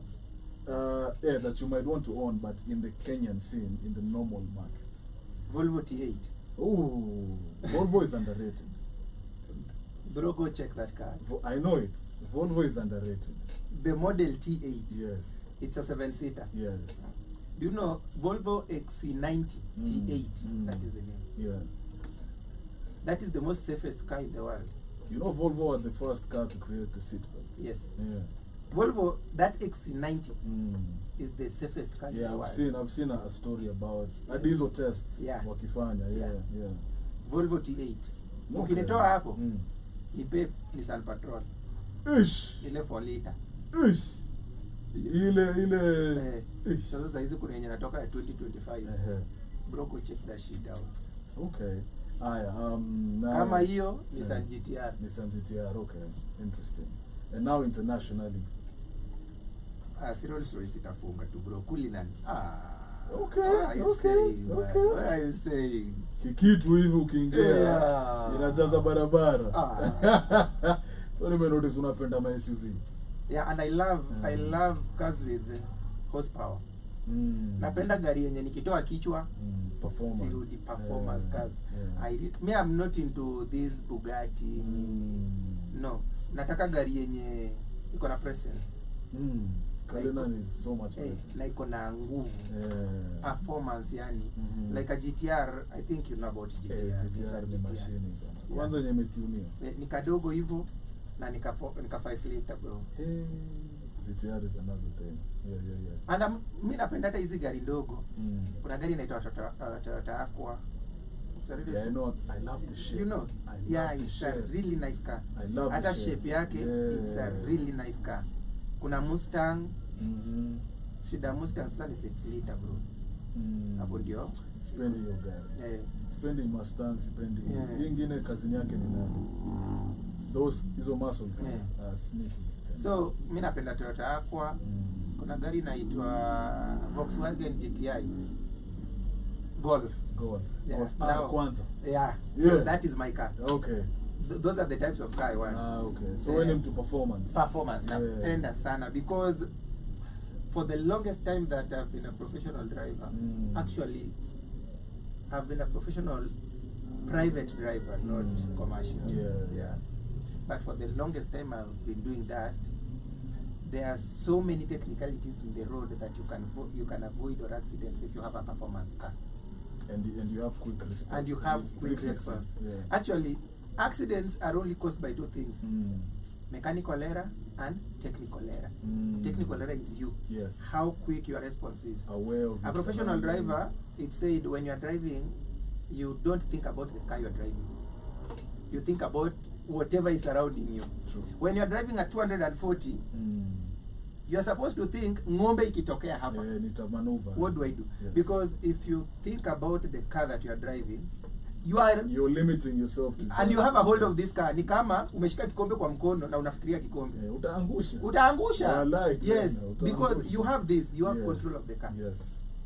You have control of the car. Stop thinking about the car. Think about the surroundings. So in your professional years as that, Yes. please, if you be so kind, share with us one scenario yenye uli experience kwa barabara yenye ili change, yani ulikuwa like Nisharoll na gari 14 times. Umeroll 14 times, like 14 occasions. No, one occasion. one car 14 times. We? Yeah.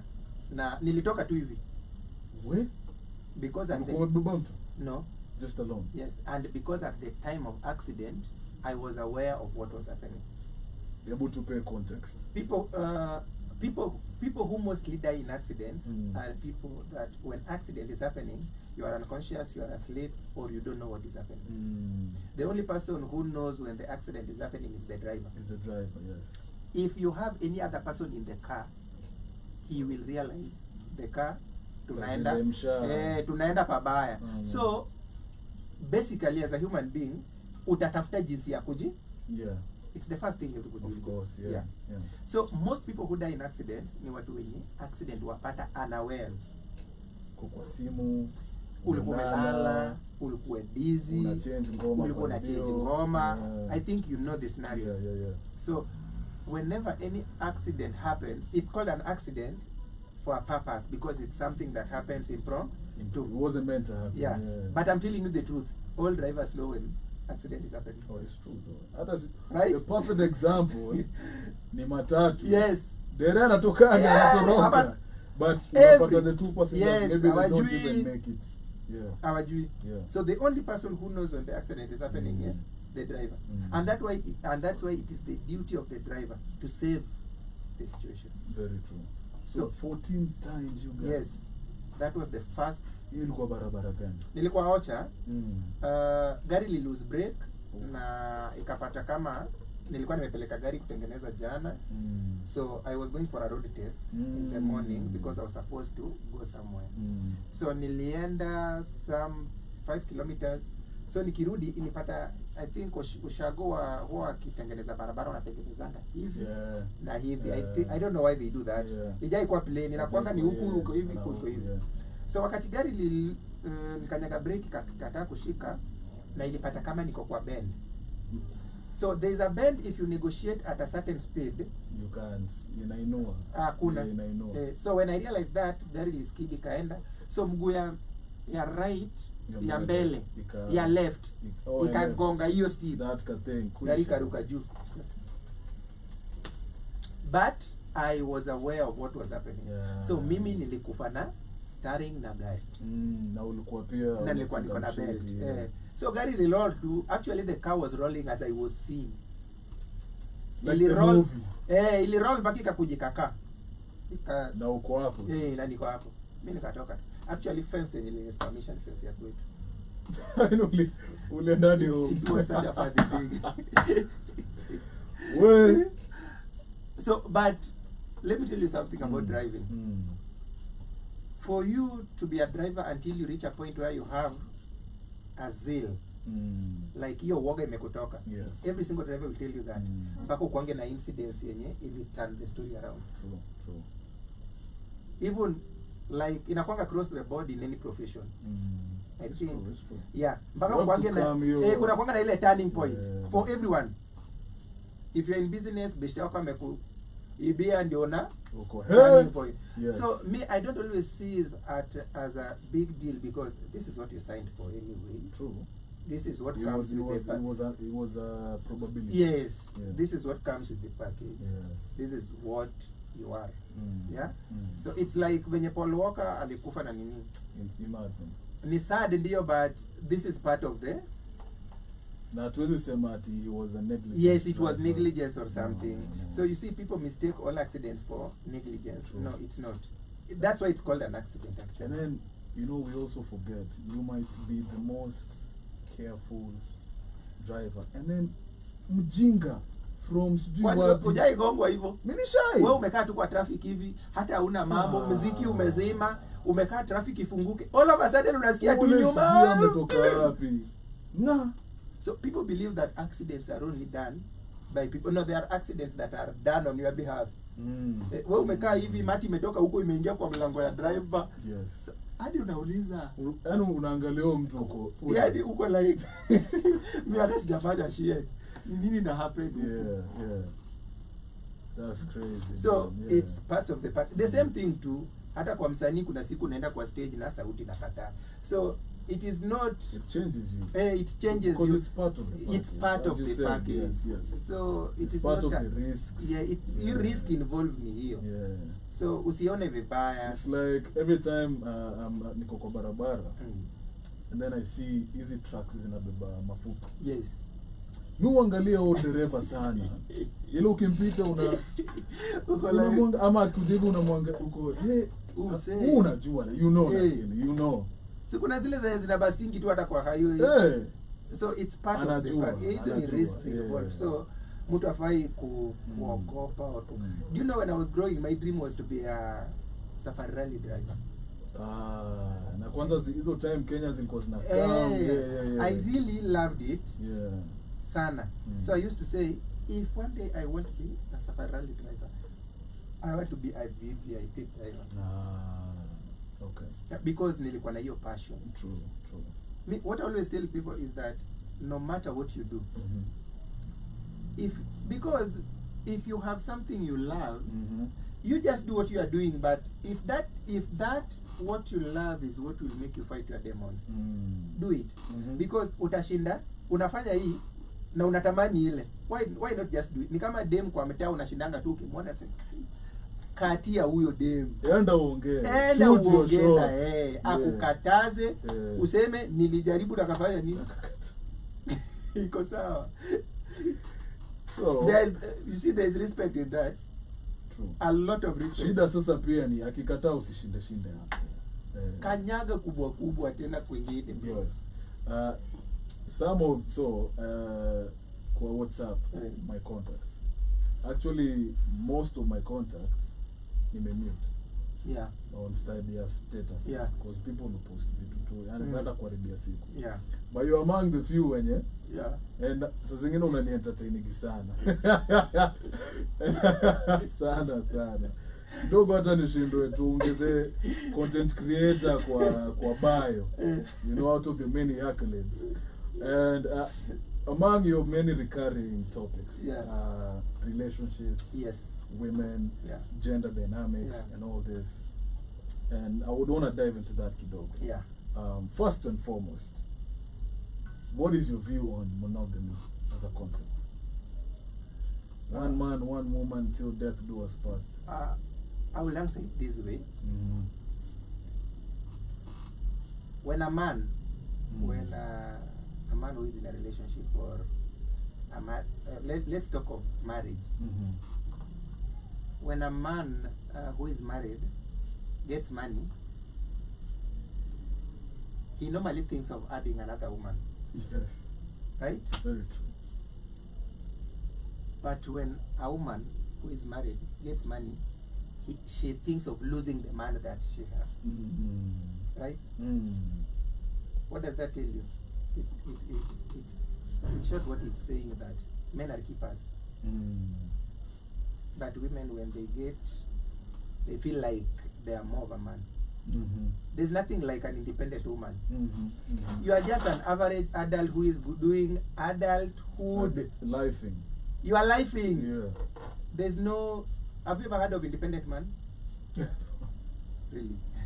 We've heard of dependent men. So, I believe in Yeah. one man, one woman, Okay. based on the watu wawili hao mkisikizana. But Regardless of money. yeah, regardless of Yeah, money, Yeah. regardless. Choosing each other. Yeah. Yeah. You see, life is about choices. Yeah, yeah, For me, yeah. it's black or white. Yes. There is no. It may be black or no. Mm. Me, I go with black or White. white. Mm. So, if you're a man and you choose to be Mhm. monogamous, Mm. go for it. Well and good. If you're a man and you choose you want to have 4 wives, Mm. go for it. Mm-hmm. But make sure before you do whatever you want to do, you make that choice. Mm. The only thing that determines life anyway, it's a choice. True. That's why you and me, we are Russians na kuna mtu ameamua kukuwa mwizi. Yes. You see, both me and you, we can decide kukuwa wezi. Sasa hivi tu saa hii. Right? Na tutoke hapa nje tuanze kupiga watu nyongo, Yes. right? Yes. So, It's that's choices. choices. Yeah. Anything Mm. about life Mhm. is a choice. Okay. So if you make a choice that you want to have one wife, Mm. have one wife. And stick to Yani the choice. usikue ati nataka sitaki Sitaki. no. If you decide it's one woman, if you decide it's 3 women, if you decide it's 10 women, make sure the choice you are making is as clean as a clean sheet. Yani si ati uko na hiyo sijui nifanye sijui nini, Uko kwa fence. uko kwa fence. Yeah. No. One man, one woman, very nice. Stick to it. Stick to it. If it's for you, If it's for you, it's for you. If it's not for you, don't do it. Na ukitaka kuoa uambie huyu mwenye uko naye. Shida iko wapi? Hamna shida. No. Yeah. You are the one running the show, bro. True. It's your show. Yes. Do you know why a woman anachanga kwao na anakuja kwako? Because it's your show. Thank you. Mm. Because there is something that you have or you possess Already. already Yes. yenye yeye hana. Yes. Ndio anakuja. Mm. When men are only loved on the occasion that they provide And protect. something, Yeah. bro. No man is loved. Uko na pesa, we ni sura mbaya. We ni sura mbaya, we uko na pesa na we ni sura mzuri. We uko na zote. Unaweza provide like a man. There has to be something. Yeah. Only women and dogs get unconditional love. Shout out to Chris Rock. My guy. So if you are a man, Yeah. you better run your show. True. Don't wait for somebody to come run your show. Mm-hmm. Because you are the subject matter. Juzi, I was talking to a friend, tulikuwa namwambia, Mm. life, time for enjoyment, you create it. Mhm. But time for suffering creates itself. Mm. It doesn't ask, uko sawa, leo inaweza? So make sure you create your own memories. Create your own path. Because hakuna msa atakuja, mi sitakuja kwa life yako nikwambie saa hizi unafaa kucreate memory. Mm-hmm.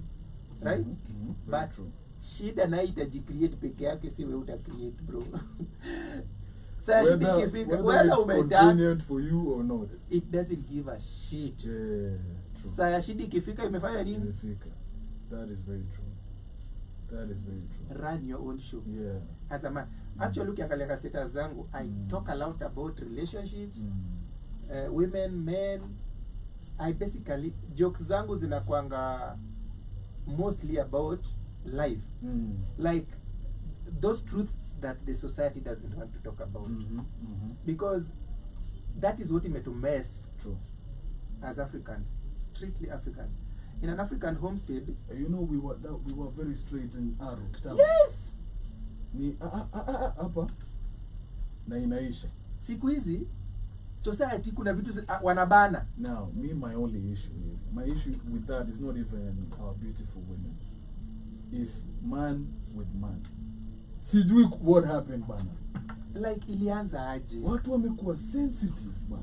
Yani Yo, men are Ah, overly sensitized nowadays. To the yani point where it's more than yani hata ime atakuwa umama, because the women are not even like that. Unajua?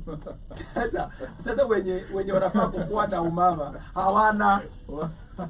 hawana hiyo umama. Yo, where do you think that comes from? No, there's a mistake that happened in the society, Okay. which was a very bad thing. When women empowerment came, the society or the Western culture started to empower women. And they empowered women so much until they forgot that these women who are getting empowered, they are getting empowered for the men. Okay. You get? Okay. You empower a girl child until you forget that hawa mademu na empower sana kwa hii society ama kwa hii this thing called life hawawezi kaa bila wanaume. So if you empower women more and you are not empowering men for them, it means men will start looking like women. Okay. Because huyu amepewa empowerment sana kuliko huyu. And basically watapatana wapi? And basically this one is supposed to be the head for this. What does it mean? It means the roles are getting switched. The roles are actually being reversed. It's happening. Yes. Yes. So empower a girl child. Yeah, you have And to cut also it. empower the boy child, because this girl child will need this Boy child. Yes. for the society to be at equilibrium. For that balance to be retained. Me, I don't believe in gender equality. I believe in gender equity. Me too, bro. There's no such thing as Gender equality, no. and it will never happen. There's no single day a woman will be as strong as me. It will never happen. If I can run 100 kilometers, mwanamuke who is talented differently is the person who will run. But when 99% of you can't do this, there's nothing like gender equality. Do women you know the what is actually said is for example in the workplace, yeah, women also need to get better salaries, like wanasema gani sawa. But you guys are only talking about top short careers. If sawa, who do the hardest jobs? Do women go to work? Ni wapi maitembea ukapata wanawake wanachimba kisima? Ile oil rigs zinakuwa katikati ya ocean. Ni wanaume. You know.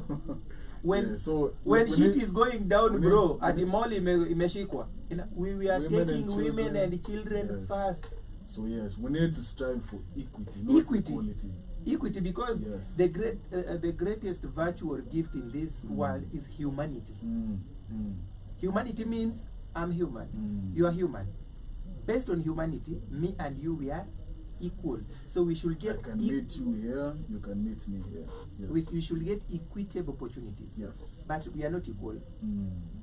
It can never happen. Yes, I agree. Because no, it cannot happen. Like ni kitu tu likuja kukua brainwashed nayo, but gender equity very nice. Yes. Because we are humans.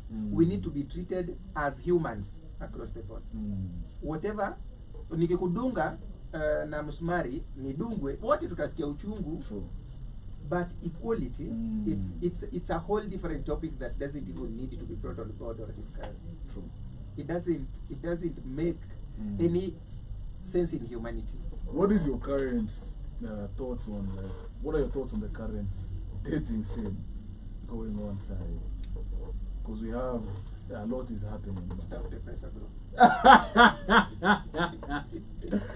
Unajua mbona si agree?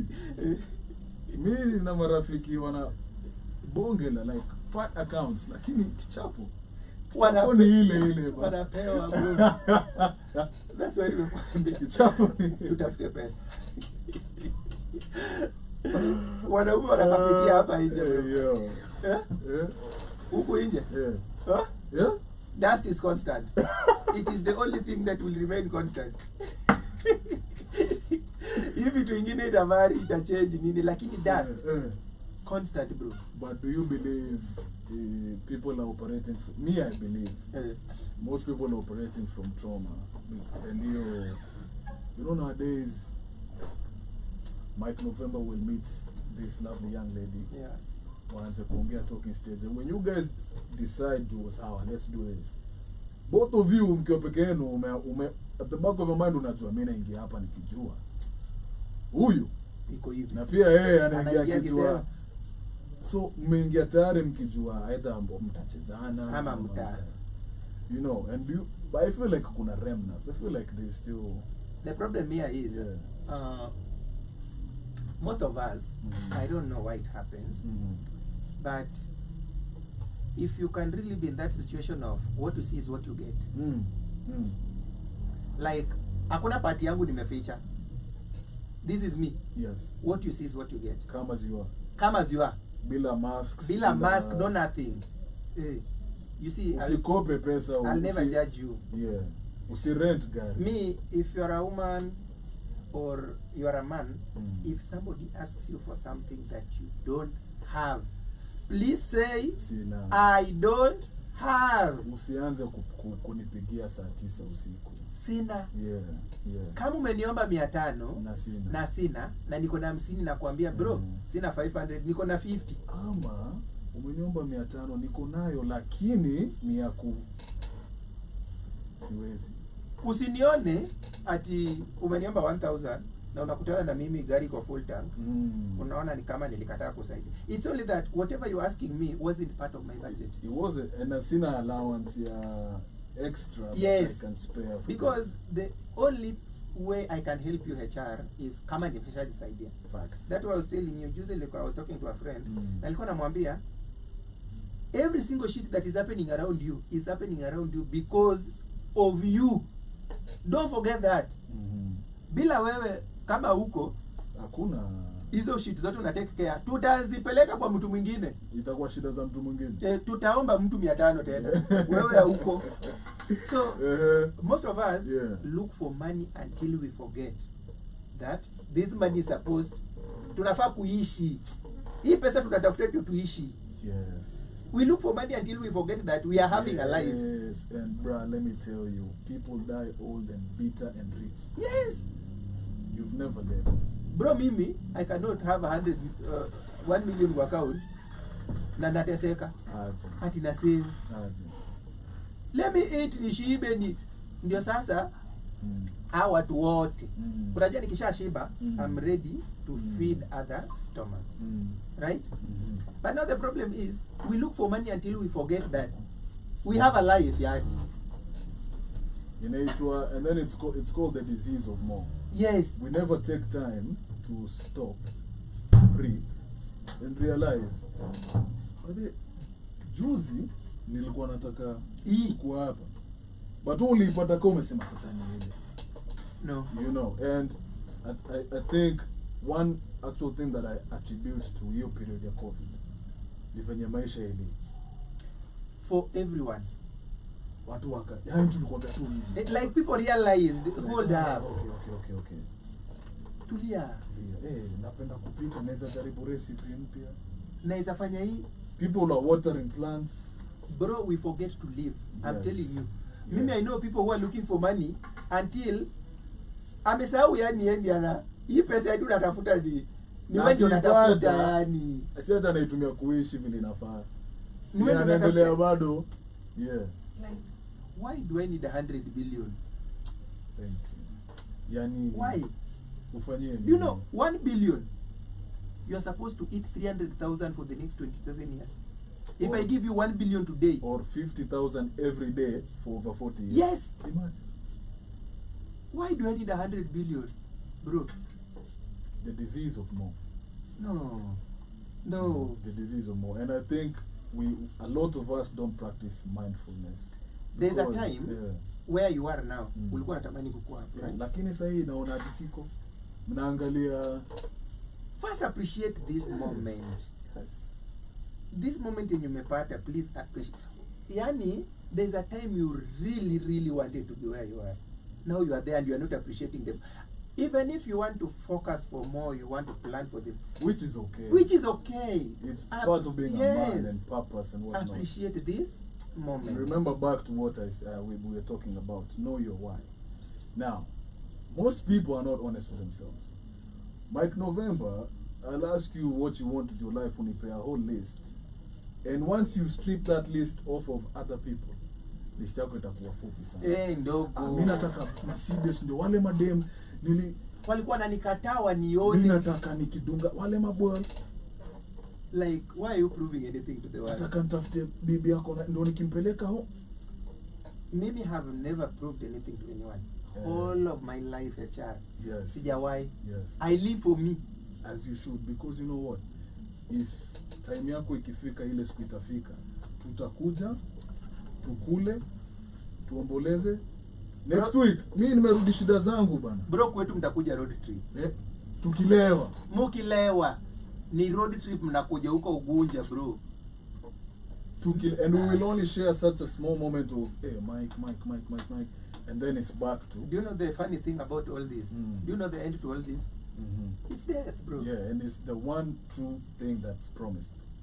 Whether ukue mtoto wa Uhuru, ukue mtoto wa Makanga, ukue mtoto wa Chokora.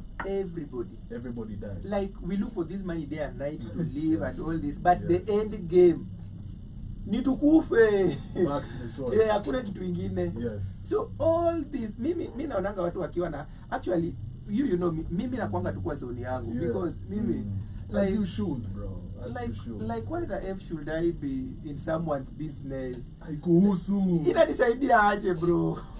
Inanisaidia aje? Yes.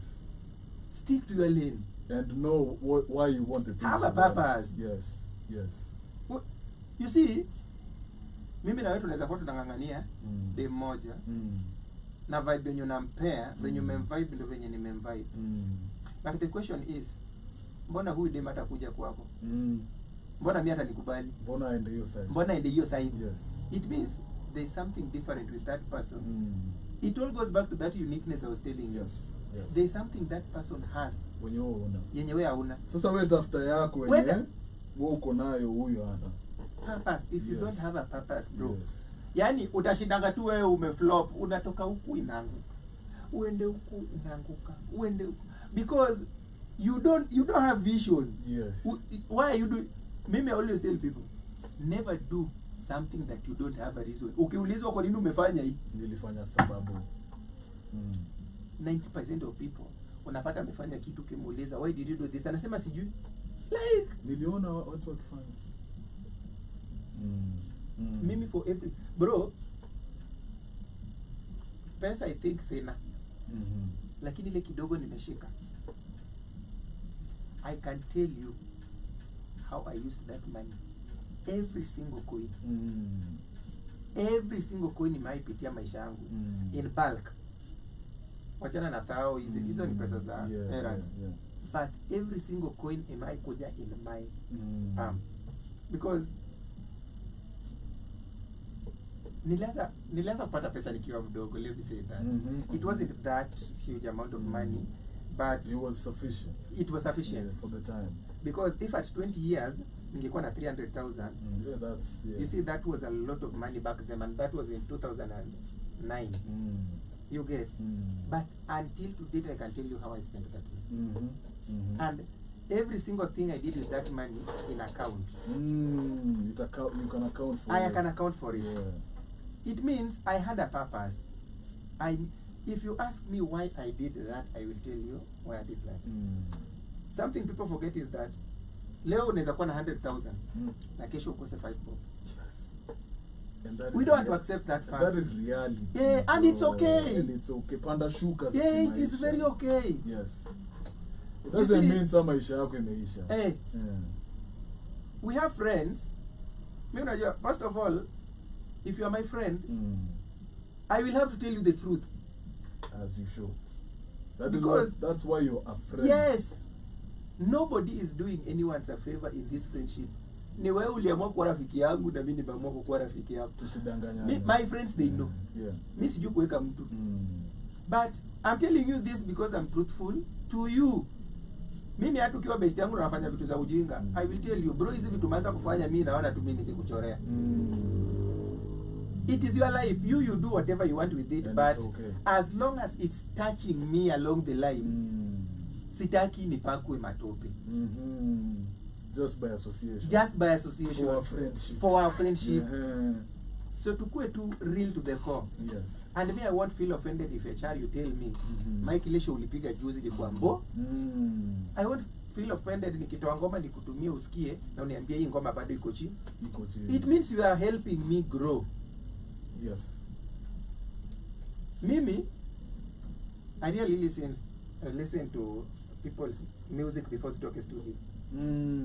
Because utanitumia nitasikiza, but if I want to be raw and candid with you, utafeel offended. Yes. Utaona ni kama mimi najiona nimefika mahali or no, I just want you to be better. Because me furaha yangu itakuwa HR make it kwa airwaves. HR amepata show kuenda AC na akasema Mike November kuja tufanye nini? Kuja tushangamke. Kuja tusababisha. But if I don't tell you the truth and you grow to reach that level, will I ever go to South Africa for an event? Wow, na nani? Wasani it's me Adam nashindwaga. That's why unataka me like me naonaga tu ni ujinga yani. Ni ujinga because hii ubeshte ya watu ya kudanganyana mimi naonaga tu ni watu wanadanganyana bro. Mistaki in friendships, in relationships. Mistaki. Yeah. Yeah. Mimi sitaki tudanganyane. Watu wadanganyana sana. Acha tu nikwambie ukweli venye ishe. Na wewe kama unaona na kuoffend, ni sawa. Niambie niache kuwa best yako. It's simple as that. Very true.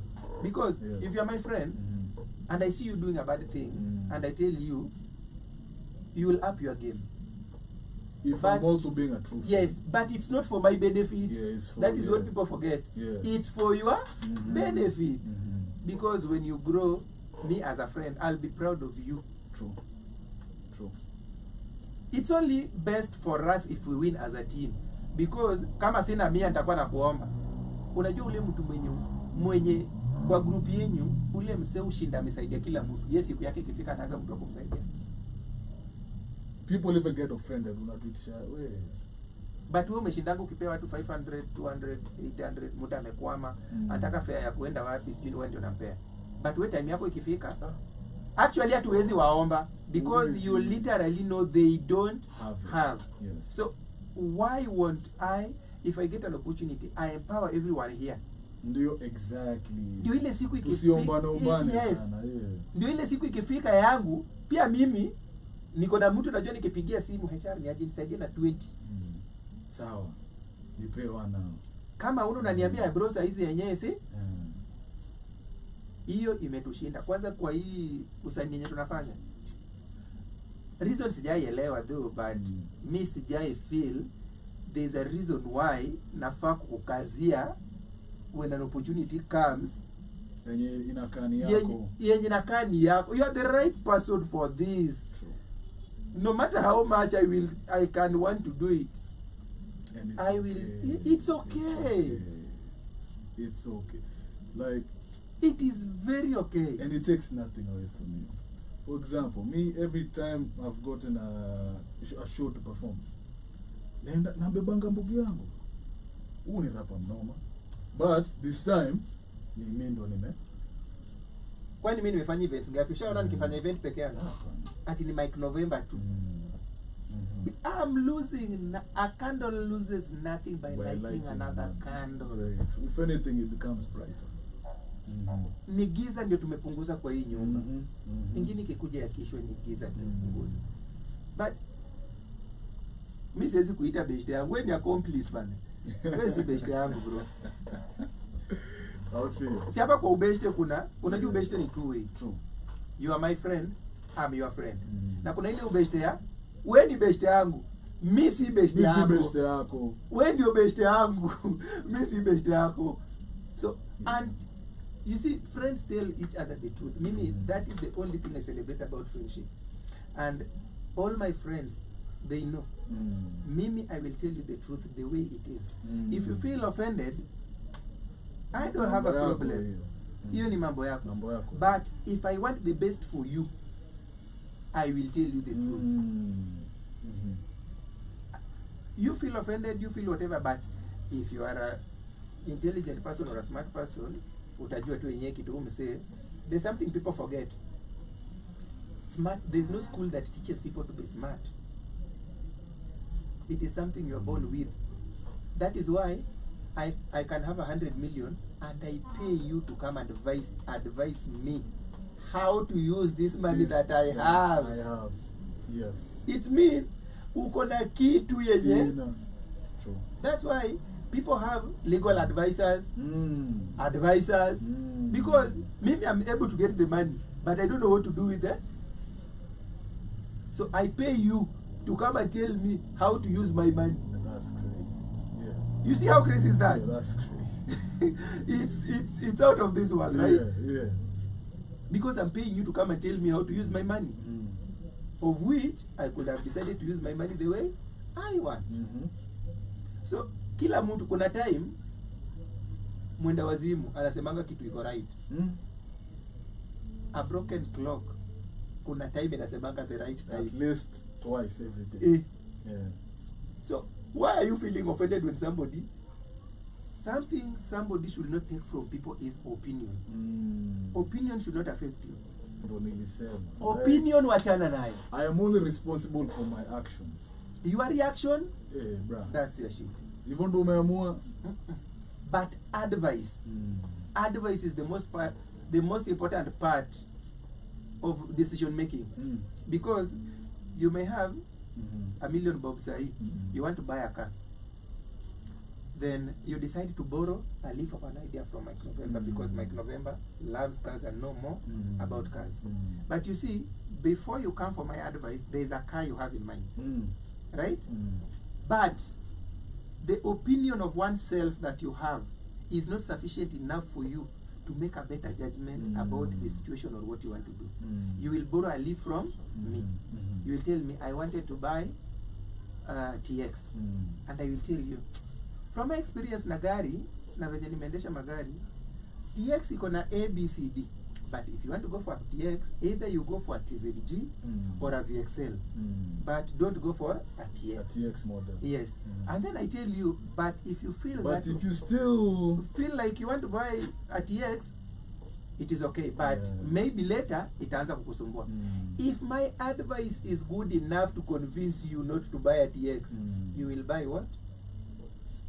If my advice doesn't fit your definition of what you wanted, you will say, other than TX, riga nyingine unaona naweza nunua. Yes.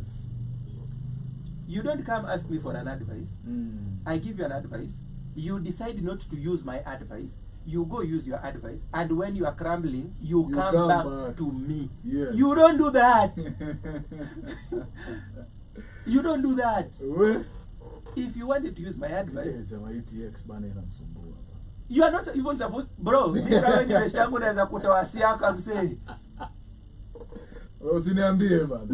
Yeah. I am not part of your downfall now.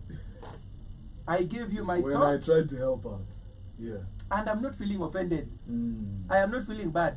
But you want to make me part of a problem that I wasn't supposed. Yes. Yeah. You don't do that. No, you don't. It's crazy, man. Wewe kana hiyo shida ulichagua. Pambana na hali yako. Life is very simple. Do you know who complicates life? Humans. Life is actually very simple. No. Life is basically breathing in and out. And eating. Yeah. As long as you are eating and you are breathing in and out, that is life. You're alive. You are alive. Basically, that is, you are alive. So whatever you want to do with that aliveness of yours, it is your decision. It is either black or white. Hakuna ati black, no. Either black or white. And if you don't recognize the two colors, the best answer is I don't know. There is no harm in saying I don't know. Hivi sasa sijui. Wachana nayo. Watu complicate maisha bana. What? That's what's up. Ah, That's man. what's up, man. But back to what we were talking about. You have an album, Yeah. Identity.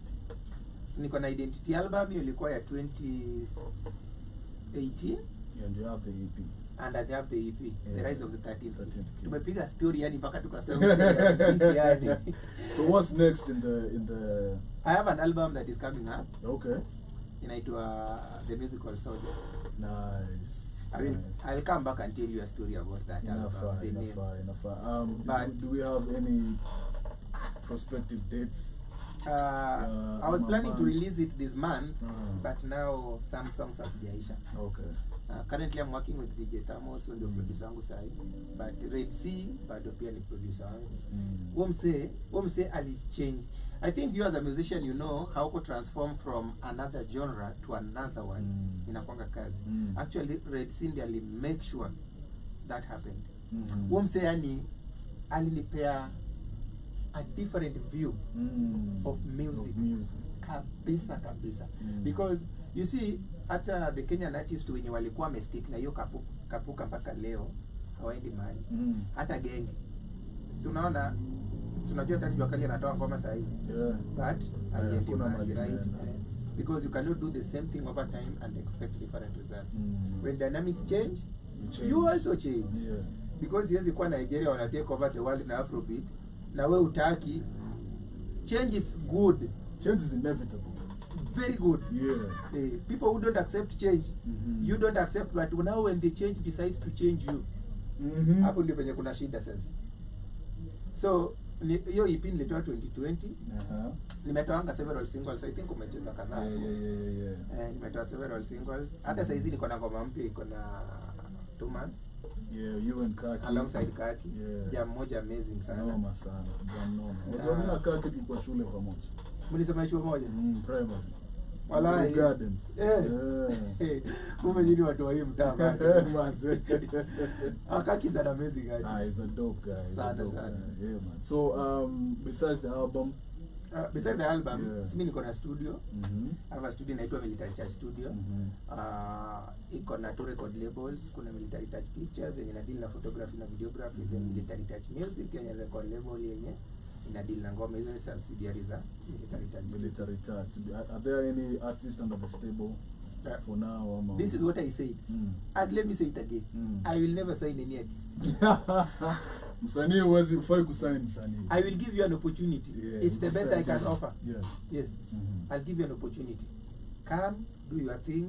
I'll help you. I'll support you. I'll help you push the music. But kitu yoyote itafanya tuko na rango sio nitolee distract. Bro, mimi nakukuta. Watuloa ipi mzima. Ati ni about wewe. Na ni wewe ndio ulipata mse kama hata haelewi shit venye naendeka. Yeah. How quickly they forget. No. We will meet. We will have a little discussion. Kidogo tu. Tutasalimiana kidogo tu. Ukinishinda fine. Nikikushinda fine. Yeah. But respect must be taught. I'll see you. Respect must be taught. I'll see you. Hiyo hainaga tu wewe. Mimi sina ubaya na mzee. Constant. Hiyo ni constant. Yes. Respect. That is what makes us accommodative. Yes. I respect you, respect me. Of course. Like tuna cohesiveness inakuwa, tunasikizana, tunaelewana. Hatuna mambo mob yani. But opportunities kukupea. Bro, sida shida. I'll see you. Wewe unasaini msanii bana hana kitu na nakwambia nataka kumnunulie gari, nyumba, nini. Na ngoma yako hata ya kwanza haijafika kwa pipeline ya sewage hapo kwa nyumba. What's wrong with this one? Ngoma yako ya kwanza. When I tell you at least 5 times every week across all my social media platforms, napata hizo DMs. Cha bana mimi noma nataka unisign kule, yani nyinyi mnaonaga mtu tu atakupakulia yani aende atafute vitunguu, inakuwa rahisi hivyo, apike, inakuwa tu rahisi hivyo, akupakulia kuulize chumvi iko sawa, haya spices umeshiba, haya enda, you know, and I'm bro, like, is that haifai kwa hivyo, You know, it's different when today, before I come up, I was recording an artist who's a friend of mine. And I remember record before, but leo ameniambia unajua natakaga kulearn production, and I was like hapo sasa naweza kusaidia hapo, hata si lazima ikuwe biashara. Yeah. Where too when we're doing our sessions you can nakwambia hapa Because ni basically hivi. natakikana every Yeah. artist you are supposed to have at least a little knowledge. juu hata about kujirecord very at the important. very basic. Mimi na Tamos, mimi naendanga studio najifunga na record. You Yeye know, akikuja anakuja tu anafanya mambo yake. like inakubroaden akili kama msanii, una learn dynamics Yes. mingi about music, you know Even about yourself, even yourself. voice, everything. Mimi I can record, I can, but self taught. Hakuna siku Tamos aliniambia nataka ulearn. But naweza enda nijifunge, idea ikikuja. Shida wasanii pia tutaki kufanya research. You know, yeah. So I think Like you think you are the best version of who have ever done this thing. No bro. tastuka Watu ni wengi. watu ni wanoma. Mimi naambianga kina Tamos Yeah. na Kaki, bro, kuna wasanii wakali yenye mimi hata nikisikia wakiimba bro. Nasema but there is something they are not doing that I'm doing. That's what's putting me on the map and they are not on Exactly, the they map. are not. True. So for all the artists out there, I hope mekuwa mkifuata the conversation as we are winding up to an end. That first of all, be unique. Very important. Be unique. We are all inspired from somewhere. Yes. You know, art is there's some form of theft in Yes. art because you draw inspiration from Somebody. somewhere, but make it your own. Make it your own and be unique. Have your own voice. Have your own thoughts, opinions. You know. Have to be unique, be consistent. Very, very important. Yes. Si ati unatoa ngoma moja leo, ngoma moja unatoa after 3 years. Bro, within your 3 years. Dunia unajua isimamaje? Unajua jana, there is no single day in this world that jana itafika. Yes. There will never be no jana. Just be consistent. Be unique, be consistent, and love what you do. Love what Kama umechoose ni muziki unataka, love that music. anguka nayo. Like enda tu uone Falipupa, mimi uende na konga tu motivation. Basi huo msee akiwa kwa stage ni kama imbi wale waseba. Ule hata nikaa kidogo hata amewasahau. Yani anaji entertain kwanza yeye. Then from entertainment yenye amepata, unajua msanii afai kuambiwa panda stage. No. Msanii anafaa kukua hiyo napanda saa ngapi. Masaa yangu ni saa ngapi? But sisi hatuna. Most of us artists, I'm not saying that me and you are perfect. We are not. No. We are still a learning process. Every single day. Every single day. Every single day. We are still learning. Mimi, there are so many things I don't know about music.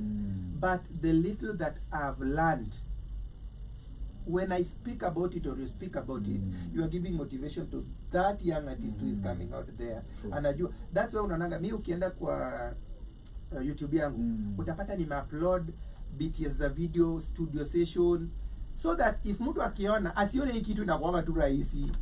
There's a struggle behind this thing. Before I get the perfect key, before the song comes out venye iko, Before the video before the video, yes, ni chupa ni kali, because video ya 3 minutes nitashoot aje the whole night. There's a lot of struggle. I love now having friends or just people you end up knowing in life who are not in the industry. I love wakitag along for videos. Yes. Mnarudia tena. Ambia, "Oi, don't take one." Tuko na kasi Bado zingine sijui 20. Anashangaa anasema, alafu mimi sando unaenda ikatoka kwa hivi. Naambia, alafu wewe uende YouTube ufanye hivi. Ladies and gentlemen, we have been here with man like Mike November. Bazwina Focam tena. Story ni mingi. Story ni mingi. But for the people out there, where do they find you? Mike November Music, all social media platform, niko Amazon, YouTube, Kila every mahali. single music streaming platform. Kila mahali. Niko. Au sio? And before nimalize ningesema kitu moja. A child who is not a dreamer has no future. Because the future we are living now, we dreamt about it at some point. So, if you want to live the dream, first have the dream, work towards the dream. Make it Then, a reality. yes, then achieve the dream. Interesting. A child who is not a dreamer has no future. That's excuse me, that was powerful, man. Yeah. Make sure you have a dream. I think ushaona wale wase wenye wanakwanga na gari na wanaona venye gari ni big deal. Akifika mahali achuke gari anasimama, feel angalie gari acheki wase kama wanamcheki. That person never had a dream of having that car. That's why it's a big deal. Is this really me? You, if you have a car now, it's not a big deal to you at some point. This is what I wanted. Ndio imefika. You start looking for other dreams again. Yes. Kama ulikuwa unatafutia kukuwa na keja na imefika uko na keja, yani hautaona ni big deal. Actually, when people are trying to show off what they have, wewe unaona unashindwa yani. And for the artists, please don't brag with what you don't own. Umeshika wengi bana. Umedunga wengi. Don't brag with what you don't. Umedunga wengi. Hiyo kitu imezima watu kwa industry yao. Wengi sana. Bro, wengi. Hiyo wengi. I think that was the biggest culture shock nilipoingia kwa industry. Yes. I was like, wait, so hizi magari, hizi manyumba, hizi yeah. Na unajua hapo ndio depression utokea. Yes. Because when you are bragging with what you don't have, and you are bragging that it's yours, you will have that hard work of proving to us every single time we see you that that thing is yours. You will have that problem because you must prove to us every single time we meet you that ile gari ulikuwa nayo jana ni bro, me I know of artists big names wananipigiaka saa 4 ya usiku ati niwatumie credit ambao wanataka kununua credit ya nini bundles za Airtel. Same hata mimi bro. It's the same. Until uko like huyo msemo niliona jana kama ameshika hizo mimi unajua I don't drink alcohol so I don't know much. But mtu anakushikia pombe nimeandikwa 45,000 akikunywa but kesho unaniombaje credit ambao do you know why? You are trying to prove to the world what you are not. Yes. That was not you. It was not you. And you know. You know. Yeah. So uko na hivyo bana you will end up suicidal bana. Bro, mimi najua wasanii. Mimi nakwambia wasanii wakubwa. Hataki kupanda matatu.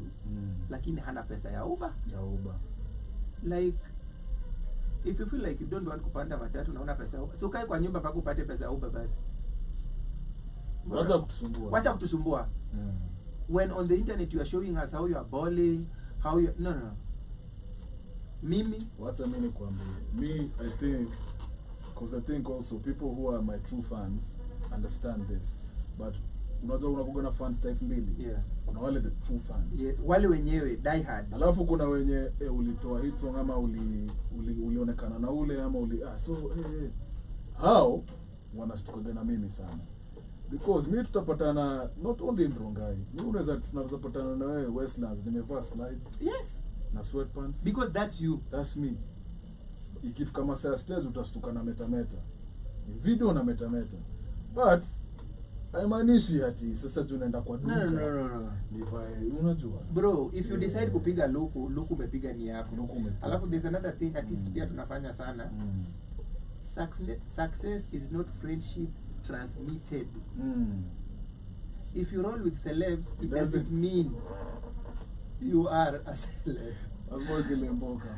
If you roll with celebs, it doesn't make you one. Yeah. If you roll with people who have money, doesn't make you very rich. Jumtachana urudi kwako. Na yeye aende wapi?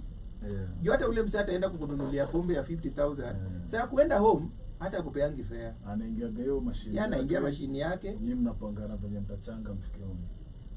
So, mimi ukiangalia timeline yangu anywhere where I don't post people have not had a conversation with that is materializing or a candid conversation.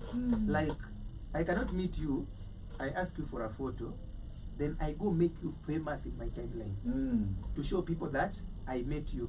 Yet we never talked about anything. You see, you are not adding any value to my timeline. It's like mimi, I am making you famous on my timeline. Na kuongezea reach through my timeline.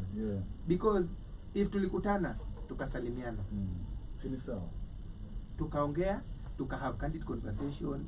I borrowed a leaf from you, you borrowed a leaf from it means there is something coming out from you. Kuna kitu natoka nayo kwako. Sawa? If I go celebrate you, actually it's worth it. Yeah, like, hey, Maze, today I met. And there's something you can count from that person. Yeah. But Kiki. Yeah. Wakenya ni kiki tu.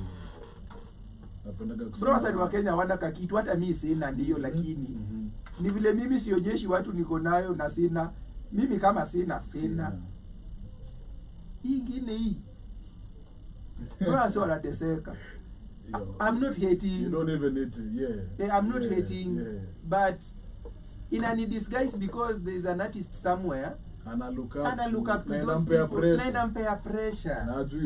Najui ukweli. Yes. That Success is not friendship transmitted.